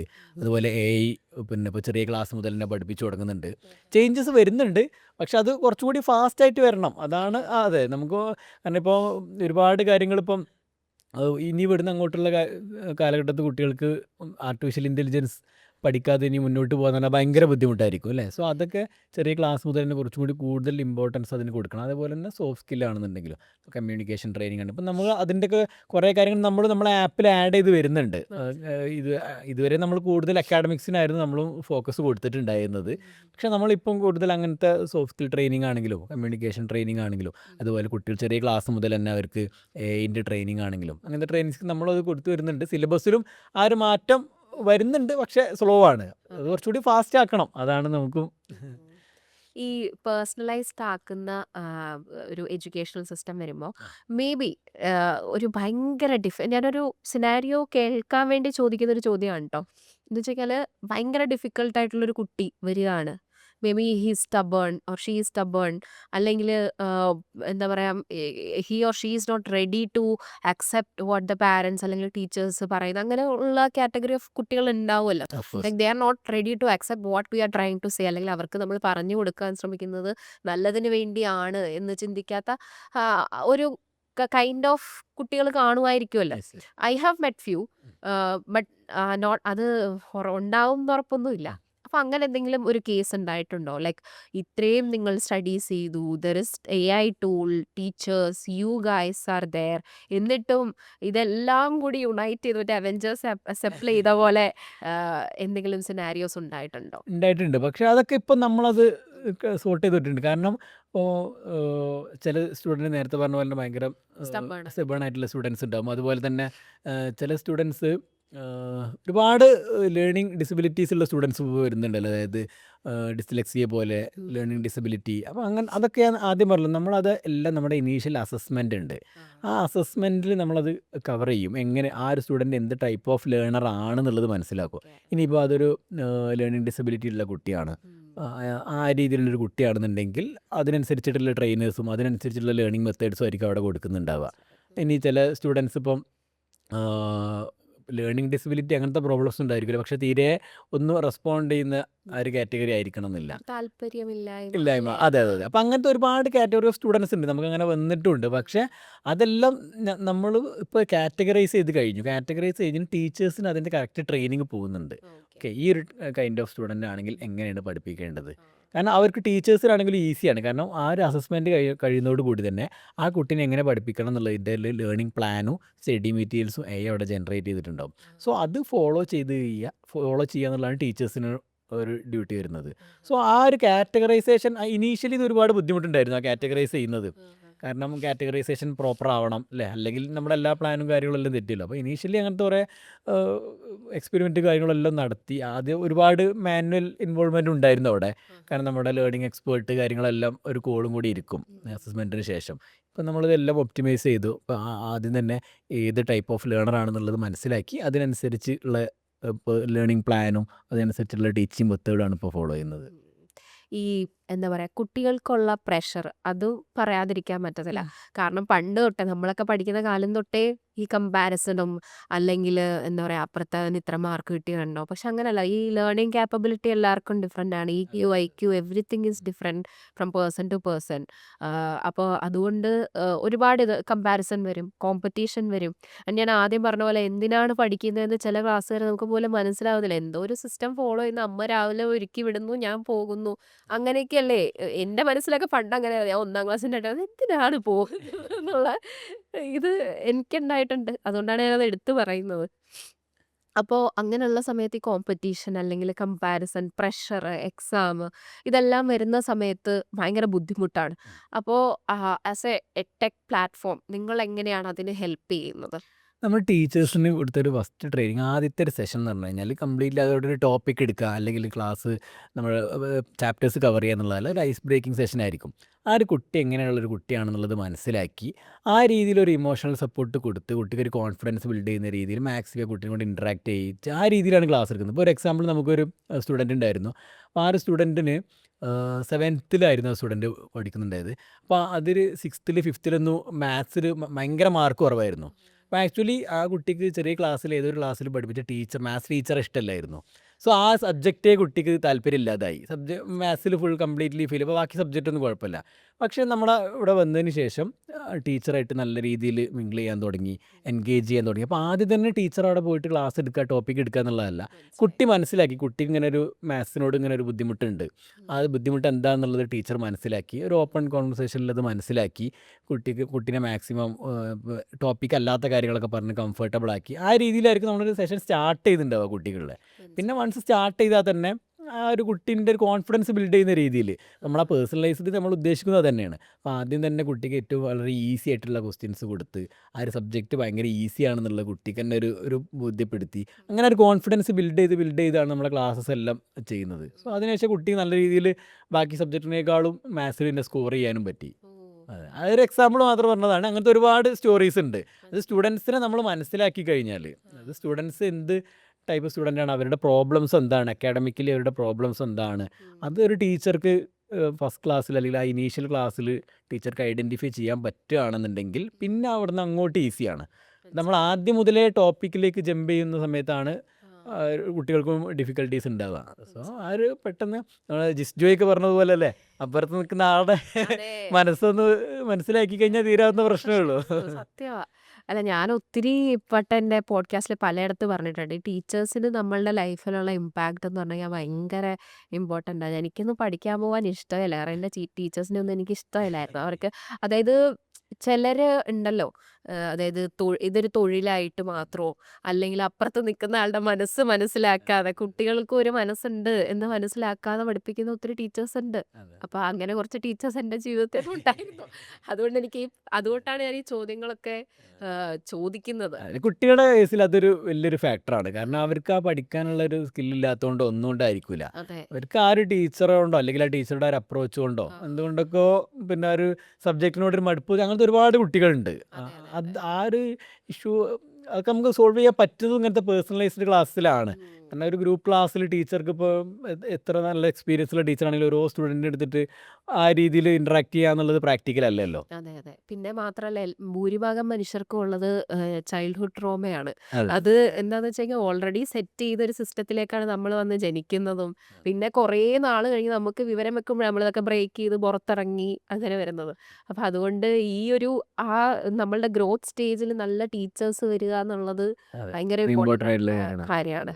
ഞാൻ നേരത്തെ പറഞ്ഞു മാതാപിതാ ഗുരു ദൈവം എന്ന് പറഞ്ഞ പോലെ തന്നെ അമ്മയ്ക്കും അച്ഛനും ഉള്ള അതേ ഇമ്പോർട്ടൻസ് ടീച്ചേഴ്സിൻ്റെ ജീവിതത്തിലുണ്ട്. അത് എൻ്റെയൊക്കെ ട്രോമയുടെ മെയിൻ ഭാഗം ടീച്ചേഴ്സായിരുന്നു. അതുകൊണ്ട് ഞാൻ അങ്ങനെ പറഞ്ഞത്. അല്ല, ചിലപ്പോൾ നമ്മൾ ആരോടെങ്കിലുമൊക്കെ ഒന്ന് സംസാരിക്കുമ്പോൾ ചിലപ്പോൾ നമുക്ക് തോന്നും ചില ടീച്ചേഴ്സ് ആയിരിക്കും നല്ല ഇമ്പാക്റ്റ് ഉണ്ടാക്കി ഒത്തിരി ടീച്ചേഴ്സ് ഉണ്ട്. ചില ടീച്ചേഴ്സിനെ കുറിച്ചൊക്കെ പറയുമ്പോൾ കരയും. എന്നുവെച്ചാൽ എനിക്ക് അത്ര ഇഷ്ടമായിരുന്നു എന്നൊക്കെ പറഞ്ഞിട്ട് അത് ഭയങ്കര ബ്ലസ്ഡ് മൊമെൻ്റ് ആയിട്ടാണ് എനിക്ക് ഫീൽ ചെയ്തിട്ടുള്ളത്. അതുകൊണ്ടാണ് ഞാൻ ആ ഒരു മെൻ്റൽ ഹെൽത്തിനെ കുറിച്ചും കുട്ടികളുടെ മനസ്സിനെ കുറിച്ചൊക്കെ എടുത്ത് ചോദിക്കാനായിട്ടുള്ള കാര്യം. ഇനി ഒരു ബിസിനസ് ചെയ്യാൻ പോകുന്ന ആളുകൾക്ക് ഒരു ഒരു ടിപ്പ് കൊടുക്കുവാണെങ്കിൽ എന്തായിരിക്കും? ലൈക്ക് ഫ്രം യുവർ എക്സ്പീരിയൻസ് എന്തായിരിക്കും? കസ്റ്റമേഴ്സിന് എന്താണ് വേണ്ടതെന്നുള്ളതിനെ കുറിച്ച് കറക്റ്റ് റിസർച്ച് ചെയ്യുക. അതാണ് ഏറ്റവും ഒരു ബേസിക് ആയിട്ടുള്ള കാര്യം എനിക്ക് തോന്നുന്നത്. ഇപ്പോൾ ഞങ്ങളുടെ സക്സസ്സിലാണെങ്കിലും ഏതൊരു സക്സസ് ആയിട്ടുള്ള ഏതൊരു ബിസിനസ് അല്ലെങ്കിൽ ഒരു സ്റ്റാർട്ടപ്പ് എടുത്ത് നോക്കിക്കഴിഞ്ഞാലും അവിടെ ഒരു കസ്റ്റമേഴ്സിനുള്ള ഒരു പെയിൻ പോയിൻറ്റ്സ് ഉണ്ടാവും. അതെന്താണെന്നുള്ളത് കറക്റ്റ് മനസ്സിലാക്കുക. പല ചലഞ്ചസ് അവർ നേരിടുന്നുണ്ടാവും. അത് നമ്മളത് ജസ്റ്റ് ഓൺലൈനിൽ മാത്രം അല്ലെങ്കിൽ കുറച്ച് ആ കുറച്ച് കസ്റ്റമേഴ്സോട് മാത്രം ചോദിക്കുക. അതായത് മാക്സിമം കസ്റ്റമേഴ്സിലേക്ക് നമുക്ക് ഇറങ്ങി ചെന്നിട്ട് അവരുടെ പെയിൻ പോയിൻറ്റ്സ് എന്തൊക്കെയാണ്, അവരെന്തൊക്കെ ഇഷ്യൂസാണ് നേരിടുന്നത്, അതിനുള്ള സൊല്യൂഷൻ നമുക്ക് എങ്ങനെ ബെറ്ററായിട്ട് കൊടുക്കാൻ പറ്റും എന്നുള്ളത് ആ ഒരു കാര്യത്തിൽ കൂടുതൽ സമയം റിസർച്ച് ചെയ്യുക. ബാക്കി മാർക്കറ്റിംഗ് ബ്രാൻഡിങ് എല്ലാം വേണം വേണ്ടെന്നല്ല, പക്ഷേ ഇതാണ് കോറായിട്ടുള്ള കാര്യം. ഞാൻ മനസ്സിലാക്കിയതാണ് എന്താണോ നമ്മൾ ചെയ്യുന്ന ബിസിനസ് അവിടെ കസ്റ്റമേഴ്സ് നേരിടുന്ന പ്രശ്നങ്ങൾ എന്താണെന്നുള്ളത് കറക്റ്റ് മനസ്സിലാക്കുക. അതിന് ബെറ്റർ സൊല്യൂഷൻ കോമ്പറ്റീറ്റേഴ്സ് എല്ലാവരും കൊടുക്കുന്നതിനേക്കാളും ബെറ്റർ സൊല്യൂഷൻ നമുക്ക് എങ്ങനെ കൊടുക്കാൻ പറ്റും എന്നുള്ളതിൽ ഫോക്കസ് ചെയ്യുക. അതാണ് എനിക്കൊരു പെട്ടെന്ന് ചോദിച്ചപ്പോൾ പറയാനുള്ളത്. അല്ല, അത് ഭയങ്കര റെലവൻ്റ് ആയിട്ടുള്ള ഒരു പോയിന്റ് തന്നെയാണ്. കാരണം നമ്മൾ എൻഡ് ഓഫ് ദ ഡേ എന്തിനാണ് അവർക്ക് ഇത് ഇഷ്ടപ്പെട്ടാലേ നമ്മൾ മുന്നോട്ട് ഗ്രോത്ത് ഉണ്ടാവുള്ളൂ. അവർക്ക് വേണ്ടത് കൊടുത്തില്ലെങ്കിൽ നമുക്ക് വേണ്ടത് കൊടുത്ത് നിങ്ങൾ വേണേ എടുത്തോ എന്ന് പറയാൻ പറ്റില്ലല്ലോ. അതിപ്പോൾ ഞാൻ പോഡ്കാസ്റ്റ് ചെയ്യുന്നതാണെങ്കിലും എനിക്കിഷ്ടമുള്ള പോലെ ഞാൻ ചോദ്യം ചോദിച്ചിട്ട് കാര്യമില്ല. ആളുകൾക്ക് കേൾക്കാൻ താല്പര്യം എന്താണോ അത് പറഞ്ഞിട്ടേ കാര്യമില്ല. അവരുടെ ഒരു സെറ്റ് ഓഫ് ഓഡിയൻസ് ഉണ്ടാവും അല്ലേ? അതെ, അപ്പോൾ അവർക്ക് എന്ത് കൈൻഡ് ഓഫ് വീഡിയോസ് ആണ് അവർക്ക് ഇഷ്ടം, അങ്ങനെയുള്ള അവരെ നോക്കാൻ. അത് സെയിം കാര്യം തന്നെ നമ്മൾ ബിസിനസ്സിൽ ഇരുന്ന സമയത്ത്. എക്സാക്ട്ലി. പിന്നെ നമ്മൾ ഇത്രയും മോസ്റ്റ് ഓഫ് ദ കാര്യങ്ങൾ പറഞ്ഞത് the positive things that happen to your business success സ്റ്റോറിയൊക്കെയാണ്. പക്ഷേ കണ്ണ് കിട്ടാതിരിക്കാനാണ് ചോദിക്കുന്നത് എന്തൊക്കെ വിചാരിച്ചോ? വാട്ട് ഈസ് ദ ഭയങ്കര ഒരു സെറ്റ് ബാക്ക് മൊമെന്റ് അല്ലെങ്കിൽ ഭയങ്കര ഒരു ക്രൂഷ്യൽ മൊമെന്റ് എന്തായിരുന്നു ഈ ബിസിനസ്സിൽ വന്നതിന് ശേഷം? വന്നതിന് ശേഷം ഞാൻ പറഞ്ഞു ഞങ്ങൾക്ക് ആദ്യം നമുക്ക് ഓൺലൈൻ ഓഫ്ലൈൻ ഉണ്ടായിരുന്നു. ഞാൻ ഓൾറെഡി നേരത്തെ പറഞ്ഞത് കോവിഡ് വന്ന സമയത്ത് നമ്മുടെ ഓഫ്ലൈൻ സെൻറ്റേഴ്സ് പിന്നെ അതിൻ്റെ ഒരു കാരണം അവിടെ സ്റ്റുഡൻസ് വരുന്നില്ല. പക്ഷേ നമുക്കതിൻ്റെ ആദ്യമൊക്കെ 2 മാസം 3 മാസമൊക്കെ ഈ ബിൽഡിംഗ് ഓണേഴ്സൊക്കെ റെൻ്റൊക്കെ കുഴപ്പമില്ലായിരുന്നു. പിന്നെ ബാക്കിയെല്ലാം ഓപ്പണായി. എല്ലാ സ്ഥാപനങ്ങളും എല്ലാ കാര്യങ്ങളും ഹോട്ടൽസ് വരെ വർക്ക് ചെയ്യാൻ തുടങ്ങി കുറച്ച് കഴിഞ്ഞപ്പോൾ അല്ലേ? അപ്പോൾ പക്ഷേ ഏറ്റവും സെൻസിറ്റീവ് ആയിട്ട് കാര്യങ്ങളാണല്ലോ കുട്ടികളുടെ കാര്യം. അപ്പോൾ അങ്ങനത്തെ ഒരു ഓപ്പൺ ചെയ്യുക എന്നുള്ളത് ഒരു ചോയ്സേ അല്ലായിരുന്നു അന്ന്. സോ അവിടെ നമുക്ക് നല്ല രീതിയിലുള്ള, കാരണം നമ്മൾ നല്ല ഇൻവെസ്റ്റ്മെൻറ്റ് കാര്യങ്ങളൊക്കെ നടത്തിയിട്ടുണ്ടായിരുന്നു. നമ്മളുടെ ഓഫ്ലൈൻ സെൻറ്റേഴ്സിലും കാര്യങ്ങളിലൊക്കെ നല്ല ഇൻവെസ്റ്റ്മെൻറ്റ് ഉണ്ടായിരുന്നു. സോ അവിടെ അത് ഒരു കുറേ കാലം നമുക്കതൊരു ഡെഡ് ഇൻവെസ്റ്റ്മെൻ്റ് ആക്കി നമുക്ക് അത്യാവശ്യം ആ സമയത്ത് ലോസ് കാര്യങ്ങളൊക്കെ ഉണ്ടായിരുന്നു. പക്ഷേ നമ്മൾ പിന്നെ കംപ്ലീറ്റ്ലി ഒരു ഓൺലൈൻ ഇതിലേക്ക് മാറി. പിന്നെ അത് അതെ റിക്കവർ ചെയ്തു. റിക്കവറായി. അതൊരു അതായിരുന്നു എനിക്ക് തോന്നുന്നു ഏറ്റവും വലിയൊരു ചലഞ്ച്. പിന്നെ നമ്മൾ ആ ഒരു ഡിസിഷൻ എടുത്തു ഓഫ്ലൈനിൽ നിന്ന് കംപ്ലീറ്റ്ലി മാറാന്നുള്ളത്. പക്ഷേ അത് കംപ്ലീറ്റ്ലി ഓൺലൈനിലേക്ക് മാറിയത് കൊണ്ട് നമുക്ക് ഒരുപാട് ബെനിഫിറ്റ്സ് അതെ ഉണ്ടായിട്ടുണ്ട്. ഒരുപാട് കൺട്രീസിലേക്ക് ഇപ്പോൾ നമുക്ക് എക്സ്പാൻഡ് ചെയ്യാൻ പറ്റി. ഉം. സംഭവിക്കുന്നതെല്ലാം നല്ലതിന് അതെ എന്നല്ലേ പറയുന്നത്. ഇപ്പോൾ ആംഗിൾ കൂടാതെ സൂപ്പർ ട്യൂട്ടർ എന്നുള്ളൊരു പ്ലാറ്റ്ഫോമും കൂടെ ഉണ്ട്. അപ്പോൾ അതെന്താണ്, like what is the motive behind that? Super tutor ഞാൻ നേരത്തെ പറഞ്ഞല്ലോ, നമുക്കിപ്പോൾ നമ്മുടെ ഇന്ത്യയിലാണെന്നുണ്ടെങ്കിൽ അല്ലെങ്കിൽ കേരളത്തിലാണെന്നുണ്ടെങ്കിലും ഓൺലൈനായിട്ട് എങ്ങനെ പഠിപ്പിക്കണം എന്നതിൻ്റെ ഒരു ട്രെയിനിങ് പ്രൊവൈഡ് ചെയ്യുന്ന ഇൻസ്റ്റിറ്റ്യൂട്ടുകളോ അല്ലെങ്കിൽ അങ്ങനത്തെ കോഴ്സുകളോ കറൻ്റ്ലി അവൈലബിൾ അല്ല. അതുകൊണ്ട് തന്നെ ഇപ്പോൾ പിന്നെ ഒരു ഡിഗ്രി കഴിഞ്ഞ ഒരാൾ അല്ലെങ്കിൽ ഒരു PG കഴിഞ്ഞ ഒരാൾ ഒരു ഓൺലൈൻ ടീച്ചിങ്ങിൽ ഒരു കരിയർ സ്റ്റാർട്ട് ചെയ്യണം. അപ്പോൾ അവർക്ക് ഒരു പ്രോപ്പർ ട്രെയിനിങ് കൊടുക്കുന്ന ഒരു കോഴ്സസോ അല്ലെങ്കിൽ ഒരു ഇൻസ്റ്റിറ്റ്യൂട്ടോ കറൻ്റ്ലി അവൈലബിൾ അല്ല. അതുകൊണ്ട് ഞങ്ങൾക്കും ഒരുപാട് ബുദ്ധിമുട്ടുകൾ ഉണ്ടായിട്ടുണ്ട്. ഞാൻ നേരത്തെ മെൻഷൻ ചെയ്തല്ലോ, കാരണം നമുക്കും ടീച്ചേഴ്സിനെ ആവശ്യമുണ്ട് അല്ലേ. സോ അതെ. ടീച്ചേഴ്സിന് വെൽ ട്രെയിൻഡ് ആയിട്ടുള്ള ടീച്ചേഴ്സിനെ കിട്ടുക എന്നുള്ളത് സ്കെയിൽ ചെയ്ത സമയത്ത് ഞങ്ങൾക്കും ഒരു ബുദ്ധിമുട്ടായി മാറി. ഞങ്ങൾക്കും ഒരു ബുദ്ധിമുട്ടുണ്ടായി. അതേപോലെ തന്നെ ഈ സ്റ്റാർട്ട് ചെയ്യുന്ന ഫ്രഷ് ആയിട്ട് എക്സ്പീരിയൻസ് ഇല്ലാത്തവർക്കും എങ്ങനെ ഈ കരിയറിലേക്ക് കാലെടുത്ത് വെക്കണം, എന്തൊക്കെ കാര്യങ്ങൾ നോക്കണം, അതൊരു പിന്നെ ഒരു ട്രെയിനിങ് കൊടുക്കുന്ന ഒരു ഇൻസ്റ്റിറ്റ്യൂഷൻസും ഇല്ലായിരുന്നു ആ സമയത്ത്. സോ ആ സമയത്താണ് ഞങ്ങൾ സൂപ്പർ ട്യൂട്ടർ സ്റ്റാർട്ട് ചെയ്തത്. ആംഗിളിൽ കംപ്ലീറ്റ്ലി നമ്മൾ സ്കൂൾ സ്റ്റുഡൻസിനുള്ള ഓൺലൈൻ പേഴ്സണലൈസ്ഡ് ലേണിംഗ് ആണ് കൊടുക്കുന്നത്. സൂപ്പർ ട്യൂട്ടറിൽ ഇങ്ങനെയുള്ള ടീച്ചേഴ്സിന് വേണ്ടിയിട്ടുള്ള ട്രെയിനിങ് പ്രോഗ്രാംസ് ആണ്. അവർക്ക് എങ്ങനെ മികച്ച ഒരു ഓൺലൈൻ ടീച്ചർ ആവാം, ഓൺലൈൻ ടെക്നോളജി അതുപോലെ AI ടൂൾസ് ഉപയോഗിച്ചുകൊണ്ട് എങ്ങനെ ഒരു മികച്ച ഓൺലൈൻ ടീച്ചർ ആവാമെന്നതിൻ്റെ കംപ്ലീറ്റ് ട്രെയിനിങ് കൊടുക്കുന്ന ഒരുപാട് പ്രോഗ്രാംസാണ് അവിടെ ഉള്ളത്. അത് സ്റ്റാർട്ട് ചെയ്ത ഉടനെ തന്നെ, കാരണം അതിൽ ഈ ഒരു രീതിയിൽ കോഴ്സ് കൊടുക്കുന്ന അധികം ആൾക്കാരില്ല. അതുകൊണ്ട് തന്നെ നമുക്ക് പെട്ടെന്ന് തന്നെ കേരള ഗവൺമെൻറ്റിൻ്റെ അസാപ്പ് അറിയാലോ അല്ലേ, നമ്മുടെ സ്കിൽ ഇമ്പ്രൂവ്മെൻറ്റ് പ്രോഗ്രാംസ് നടത്തുന്ന അസാപ്പിൻ്റെ അക്രഡിറ്റേഷൻ നമുക്ക് പെട്ടെന്ന് തന്നെ കിട്ടുന്നുണ്ടായി. ഇപ്പോൾ ആ കോഴ്സ് കംപ്ലീറ്റ് ചെയ്യുന്ന എല്ലാവർക്കും അസാപ്പിൻ്റെ ഒരു സർട്ടിഫിക്കേഷനോട് കൂടി കംപ്ലീറ്റ് ചെയ്യാം. എന്നിട്ട് അവർക്ക് അവരുടെ ഒരു ഓൺലൈൻ ടീച്ചിങ് കരിയറിലേക്ക് ചെയ്യാം, ക്ലാസ്സസ് കാര്യങ്ങൾ എടുക്കാം. അപ്പോൾ അവർക്ക് എങ്ങനെ AI ഇൻറ്റഗ്രേറ്റ് ചെയ്തിട്ട് കുട്ടികളെ എൻഗേജ് ചെയ്യിപ്പിക്കണം, എങ്ങനെ ടെക്നോളജി മാക്സിമം എങ്ങനെ യൂട്ടിലൈസ് ചെയ്യണം. കാരണം നമ്മുടെ ഈ BEd കോഴ്സ് അല്ലെങ്കിൽ TTC കോഴ്സ് ഇവിടെയൊക്കെ പഠിപ്പിക്കുന്നത് സ്കൂളിൽ എങ്ങനെ ക്ലാസ് എടുക്കണം, അതെ, ഓഫ്ലൈൻ. അല്ലെങ്കിൽ ഒരു ഗ്രൂപ്പ് ഓഫ്ലൈനിൽ എങ്ങനെ ക്ലാസ് എടുക്കണം എന്നുള്ള കാര്യങ്ങളാണ് പഠിപ്പിക്കുന്നത്. എങ്ങനെ ടെക്നോളജി ഇൻറ്റഗ്രേറ്റ് ചെയ്യണം അല്ലെങ്കിൽ AI ഇൻറ്റഗ്രേറ്റ് ചെയ്യണം എന്നുള്ള കാര്യങ്ങളൊന്നും ഇങ്ങനത്തെ സിലബസുകളിൽ ആഡ് ചെയ്തിട്ടില്ല. അതെ. സോ അത് കംപ്ലീറ്റ്ലി പിന്നെ അങ്ങനത്തെ ടീച്ചർ ട്രെയിനിങ് പ്രോഗ്രാംസ് നടത്തുന്ന വീട്ടിലാണ് സൂപ്പർ ട്യൂട്ടർ വരുന്നത്. ഈ ഒരു ടീച്ചർ ആയിരുന്നോണ്ടാണെന്ന് തോന്നുന്നു പറയുമ്പോൾ ഒക്കെ ഭയങ്കര ആ ടീച്ചേഴ്സ് പറയുന്ന ഒരു മാനറിസം ഉണ്ട്, അറിയാലോ അല്ലേ? അങ്ങനെയൊക്കെ പറയുന്ന ഇതൊരു എന്താ ഇൻബിൽട്ട് ആയി പോയെന്നല്ലേ ഒരു ടീച്ചറായിട്ടാണല്ലോ തുടങ്ങിയതൊക്കെ. തുടങ്ങിയത്. അതല്ല, സംസാരത്തിൽ അത് ഭയങ്കരമായിട്ട് തുടക്കം തൊട്ടേ ഇങ്ങനെ ഞാൻ ഒബ്സർവ് ചെയ്യുന്നുണ്ടായിരുന്നു, പറയുമ്പോഴാണെങ്കിലും പിന്നെ മറ്റേ ക്ലാരിറ്റി ആയിട്ട് പറയുന്നുണ്ട്. അതായത് ഒരു കുട്ടിയോട് പറഞ്ഞു കൊടുക്കുന്ന പോലെ തന്നെ പറയുന്നുണ്ട്. അതുകൊണ്ട് എനിക്ക് മനസ്സിലാക്കാനും ഭയങ്കര എളുപ്പമാണ്. അതാണ് ഈ ഫോളോ അപ്പ് ക്വസ്റ്റ്യൻസ് കുറേ വരുന്നത്. അതായത് പനിയായിട്ടിരിക്കുക, തലയ്ക്ക് അത്ര പ്രവർത്തനമൊക്കെ ഇല്ല ഇപ്പോൾ, പക്ഷെ സ്റ്റിൽ എനിക്കത് അത്രയും ക്ലിയർ ആയിട്ട് മനസ്സിലാവുന്നതുകൊണ്ട് എനിക്ക് ഫോളോ അപ്പ് ക്വസ്റ്റ്യൻസ് ചോദിക്കാൻ ഭയങ്കര എളുപ്പമാണ്. അപ്പൊ എന്താണ് ആംഗിളിന്റെ ഫ്യൂച്ചർ പ്ലാൻസ് എന്താണ്? എക്സ്പാൻഷൻ പറയുകയാണെങ്കിൽ ഇപ്പോൾ കറൻ്റ്ലി നമ്മൾ ഇന്ത്യയിലും അതുപോലെ 20+ കൺട്രീസിൽ കറൻ്റ്ലി ഉണ്ട്. പക്ഷേ കൂടുതൽ നമുക്കിവിടെ കേരളത്തിലുള്ള സ്റ്റുഡൻസും അതുപോലെ ഗൾഫിലുള്ള സ്റ്റുഡൻസും ആണുള്ളത്. സോ ബാക്കിയുള്ള countries especially US, UK, Australia അങ്ങോട്ടേക്കുള്ള ഒരു എക്സ്പാൻഷനും അതുപോലെ കേരളത്തിൽ പുറത്തുള്ള മെട്രോ സിറ്റീസിലേക്കുള്ള എക്സ്പാൻഷനാണ് ഒരു മെയിൻ പ്ലാൻ ആയിട്ടുള്ളത്. പിന്നെ നമ്മുടെ AI പ്രൊഡക്റ്റ് ഞാൻ പറഞ്ഞല്ലോ, നമ്മുടെ AI ലേണിംഗ് പ്ലാറ്റ്ഫോം അത് കൂടുതൽ എക്സ്പാൻഡ് ചെയ്യണം. അതിലൊരുപാട് ഫീച്ചേഴ്സ് കാര്യങ്ങൾ കൊണ്ടുവന്ന് ഇപ്പം നമ്മളിപ്പം എന്ത് ഡൗട്ട് ഉണ്ടെങ്കിലും ജെമിനി ജനറൽ ആയിട്ടുള്ള കാര്യങ്ങൾക്ക് യൂസ് ചെയ്യുന്ന ടൂളാണ് ജെമിനി അല്ലെങ്കിൽ ChatGPT യൂസ് ചെയ്യുന്നുണ്ട്. അതെ, അതെ. അങ്ങനെ സ്റ്റുഡൻസിൻ്റെ അവരുടെ എല്ലാ കാര്യങ്ങൾക്കും യൂസ് ചെയ്യാൻ പറ്റുന്ന ഒരു ടൂളാക്കിയിട്ട് ഞങ്ങൾ AI ലേണിംഗ് ടൂൾ മാറ്റണം. അതാണ് ഞങ്ങളുടെ ഒരു ഫ്യൂച്ചറിൽ നോക്കുന്ന മെയിനായിട്ടുള്ള 2 കാര്യങ്ങൾ. അത് അടിപൊളിയാണ്. ഈ UK, US-ലെ കുട്ടികളെന്ന് പറഞ്ഞപ്പോഴാണ് എനിക്ക് ഓർമ്മ വന്നത്, ഈ കേരളത്തിലുള്ള എല്ലാവരും അങ്ങോട്ടൊക്കെയല്ലേ പോകുന്നേ? അതെ, അത് നമുക്ക് ഓൾറെഡി ഇപ്പോൾ കുറച്ച് സ്റ്റുഡൻസ് നമുക്ക് ഉണ്ടെന്ന് പറഞ്ഞല്ലോ. ആ. അത് നമുക്ക് വന്ന് ഇവിടെ തന്നെ നമ്മുടെ മലയാളികൾ എല്ലായിടത്തും ഉണ്ടല്ലോ. അതെ, അതെ. ഇവിടെ പോയാ അതെ, ഉണ്ടെന്നൊക്കെ. അപ്പോൾ ഇവിടുന്ന് പഠിച്ച ആരെങ്കിലുമൊക്കെ ആയിരിക്കും റെഫർ ചെയ്തിട്ടായിരിക്കും ഇനീഷ്യലി നമുക്ക് അവിടെ സ്റ്റുഡൻസ് വരുന്നുണ്ടാവുക. അതെ, അപ്പോൾ അതെ. ഗൾഫിലാണെങ്കിൽ എല്ലായിടത്തും അങ്ങനെ തന്നെ ആയിരുന്നു. ഇനീഷ്യൽ ആ കൺട്രീസിൽ നിന്നൊക്കെ സ്റ്റുഡൻസ് വന്നത് ഇവിടെ ഉള്ള ആരെങ്കിലും ഒരു റെഫറൽ അങ്ങനെ പറഞ്ഞറിഞ്ഞിട്ടോ അങ്ങനെയൊക്കെ ആയിരിക്കും വന്നിട്ടുണ്ടാവുക. അപ്പോൾ അത് ഇനി ഒന്നുകൂടി ഒന്ന് എക്സ്പാൻഡ് ചെയ്യണം.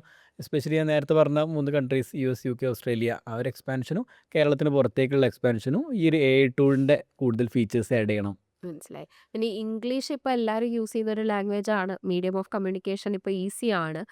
പക്ഷെ സ്റ്റിൽ ഈ AIയുടെ ഹെൽപ്പ് വരുമ്പോൾ കുറച്ചും കൂടി ആ ബാരിയർ മാറില്ലേ? അതെ, അങ്ങനെ അതെ, അതെ. ഉണ്ടോ? അത് നമ്മൾ തന്നെ ഒരു ഫീച്ചർ നമ്മൾ ബിൽഡ് ചെയ്തിട്ടുണ്ട്. ആ. സ്റ്റുഡൻസിന് മാക്സിമം പഠിച്ച് സംസാരിച്ചിട്ട് തന്നെ അവരുടെ ഇംഗ്ലീഷും കമ്മ്യൂണിക്കേഷനും എല്ലാം ഇമ്പ്രൂവ് ചെയ്യാനുള്ള ഒരു ഫീച്ചർ നമ്മളെ ഡെവലപ്പ് ചെയ്തുകൊണ്ടിരിക്കുന്നുണ്ട്. ഏകദേശം ഒരു ഏപ്രിൽ ആവുന്ന സമയത്ത് നമ്മളത് റിലീസ് ചെയ്യും. കാരണം സ്റ്റുഡൻസ് കാരണം ഇംഗ്ലീഷ് നമ്മൾ എത്ര പഠിപ്പിച്ചിട്ടും കാര്യമില്ലല്ലോ. അതെ അതെ അതിൽ ഒരുപാട് കാര്യങ്ങൾ സ്റ്റുഡൻസ് തന്നെ പ്രാക്ടീസ് ചെയ്യണം. അപ്പോൾ ഒരുപാട് പേര് സ്പോക്കൺ ഇംഗ്ലീഷ് കോഴ്സൊക്കെ പോയിട്ടും ഇമ്പ്രൂവ് ചെയ്യാൻ പറ്റാറില്ല. കാരണം അതൊരു ഒരു ഒരുപാട് റെഗുലർ ആയിട്ടുള്ള പ്രാക്ടീസ് വേണ്ട ഒരു സ്കില്ലാണല്ലോ ഇംഗ്ലീഷ് ഇമ്പ്രൂവ് ചെയ്യാന്നുള്ളത്. ചെയ്താലേ യൂസ് ചെയ്തായിരുന്നു. അപ്പോൾ അങ്ങനത്തെ ഒരു ഫീച്ചർ നമ്മൾ അതിൽ ആഡ് ചെയ്യുന്നുണ്ട്. സ്റ്റുഡൻസിന് എല്ലാ ദിവസവും ഒരു 15 മിനിറ്റ് 20 മിനിറ്റ് സംസാരിച്ച് ആ ഒരു ലാംഗ്വേജ് ഇമ്പ്രൂവ് ചെയ്യുക, കമ്മ്യൂണിക്കേഷൻ ഇമ്പ്രൂവ് ചെയ്യുക, അങ്ങനത്തെ ഫീച്ചേഴ്സ് അതൊക്കെ AI വന്നുകൊണ്ട് കുറേ ഈസി ആയി. അതെ അതെ അതെ അതെ. അതാണ് ഞാൻ പെട്ടെന്ന് പറഞ്ഞപ്പോൾ കുറച്ച് കാര്യങ്ങൾ ഓർത്ത്. അപ്പോൾ ഈ ആം, പുറത്തേക്കുള്ള രാജ്യങ്ങളിലേക്കുള്ള എക്സ്പാൻഷനെ കുറിച്ച് പറഞ്ഞല്ലോ. ഇപ്പോൾ UK ആയിക്കോട്ടെ, US ആയിക്കോട്ടെ, ഇപ്പോൾ സിലബസ് അത് ഭയങ്കര ഇമ്പോർട്ടൻ്റ് ആണ്. അവിടുത്തെ പോലെയല്ല ഇവിടെ. അവിടെ 6 അവേഴ്സ് 4 അവേഴ്സോ ചില ക്ലാസ്സുകളുള്ളൂ. പക്ഷെ ഇവിടെ കംപ്ലീറ്റ്ലി ഡിഫറെൻ്റ് ആണ്. അപ്പം എക്സ്പാൻഷൻ വരുമ്പോൾ അതിനെ എങ്ങനെയാണ് അഡാപ്റ്റ് ചെയ്യാനായിട്ട് പ്ലാൻ ചെയ്യുന്നത്? അത് ഇവിടെ ആണെങ്കിൽ ഞങ്ങൾ സ്റ്റാർട്ട് ചെയ്തത് CBSE സ്റ്റേറ്റ് സിലബസ് ICSE ഈ സിലബസിലായിരുന്നു നമ്മൾ ഇവിടെ ആണെങ്കിലും സ്റ്റാർട്ട് ചെയ്തത്. ഓക്കെ അപ്പോൾ ഓരോ പുതിയ സിലബസ് വരുന്ന സമയത്ത് നമ്മൾ അതിൻ്റെ ഒരു ലേണിംഗ് ആ ഒരു എക്സ്പേർട്ടിൻ്റെ ടീം ബിൽഡ് ചെയ്യാണ് ചെയ്യാറ്. ഇപ്പോൾ IGCSE എന്നുള്ള സിലബസ് ഞങ്ങൾ ഇവിടെ ആദ്യം ഇൻട്രൊഡ്യൂസ് ചെയ്തു 2019. സോ അത് പഠിപ്പിച്ച എക്സ്പീരിയൻസിലുള്ള ടീച്ചേഴ്സിൻ്റെ ഒരു പൂൾ ക്രിയേറ്റ് ചെയ്തിട്ട് അങ്ങനെയാണ് പിന്നെ അതിൻ്റെ ട്രെയിനിങ് മെറ്റീരിയൽസ് സ്റ്റഡി മെറ്റീരിയൽസ് എല്ലാം ക്രിയേറ്റ് ചെയ്യാറ്. പക്ഷേ ബേസിക്കലി നോക്കുകയാണെങ്കിൽ ഇപ്പോൾ മാത്സ് സയൻസ് പിന്നെ ഒരു ജോഗ്രഫി അതുപോലെ ലാംഗ്വേജ് ഇതെല്ലാം ഒരു ഗ്ലോബൽ സബ്ജക്റ്റ് ആണല്ലേ. അവിടെ ഇപ്പോൾ മാത്സിൻ്റെ ഇക്വേഷൻസ് ആണെങ്കിലും തിയറംസ് ആണെങ്കിലും അത് വലിയ ചേഞ്ച് കാര്യങ്ങൾ വരുന്നില്ല. പക്ഷേ എക്സാം പാറ്റേണിൽ ക്വസ്റ്റ്യൻ പാറ്റേണിൽ സിലബസ് മൊഡ്യൂൾസിൽ അങ്ങനത്തെ ചെറിയ ചെറിയ ഡിഫറൻസേ ഉണ്ടാവുള്ളൂ. ടീച്ചിങ് വേ ഓഫ് ടീച്ചിങ് അതെ അങ്ങനത്തെ ആക്ടിവിറ്റീസിൽ അങ്ങനത്തെ ചേഞ്ചസ് ആണ് വരുന്നുണ്ടാവുക. അത് നമ്മൾ ഓരോ പുതിയ സിലബസും ചെയ്യുന്ന സമയത്ത് ആ സിലബസ് എക്സ്പീരിയൻസ് ഉള്ള ടീച്ചേഴ്സിൻ്റെ പൂള് ക്രിയേറ്റ് ചെയ്ത് അതിൻ്റെ training materials study materials previous questions അത് കളക്ട് ചെയ്തിട്ട് ആ രീതിയിലാണത് ചെയ്യാറുള്ളത്. അപ്പം എന്തായാലും ഒരുപാട് നന്ദിയുണ്ട് ഈ ജേർണി ഷെയർ ചെയ്തതിലും. And also I wish you all the best. കാരണം ഒരുപാട് നല്ല പ്ലാൻസ് ഉണ്ട്. നിങ്ങൾ വിഷനുള്ള ആളുകളാണ്, മനുഷ്യരാണ്. അപ്പോൾ അതെല്ലാം സക്സസ് ആയി വരട്ടെ. ഇപ്പോൾ ഉള്ള പോലെ തന്നെ സക്സസ് എപ്പോഴും നിങ്ങളുടെ കൂടെ ഉണ്ടാവട്ടെ. Thank you so much. എന്തെങ്കിലും വേറെ പറയാനുണ്ടോ? ഇല്ല താങ്ക് യു. ഇത്രയും കാര്യം നമ്മളെ ഒരുപാട് ഇപ്പോൾ പറഞ്ഞാൽ ഒരുപാട് ഓഡിയൻസ് ഉണ്ടല്ലോ. അവരിലേക്ക് എല്ലാവർക്കും നമ്മളെ എല്ലാ സ്റ്റോറി കാര്യങ്ങളെല്ലാം എത്തിക്കാൻ പറ്റിയതിൽ സന്തോഷം. ശരി, thank thank you. Thank you so much.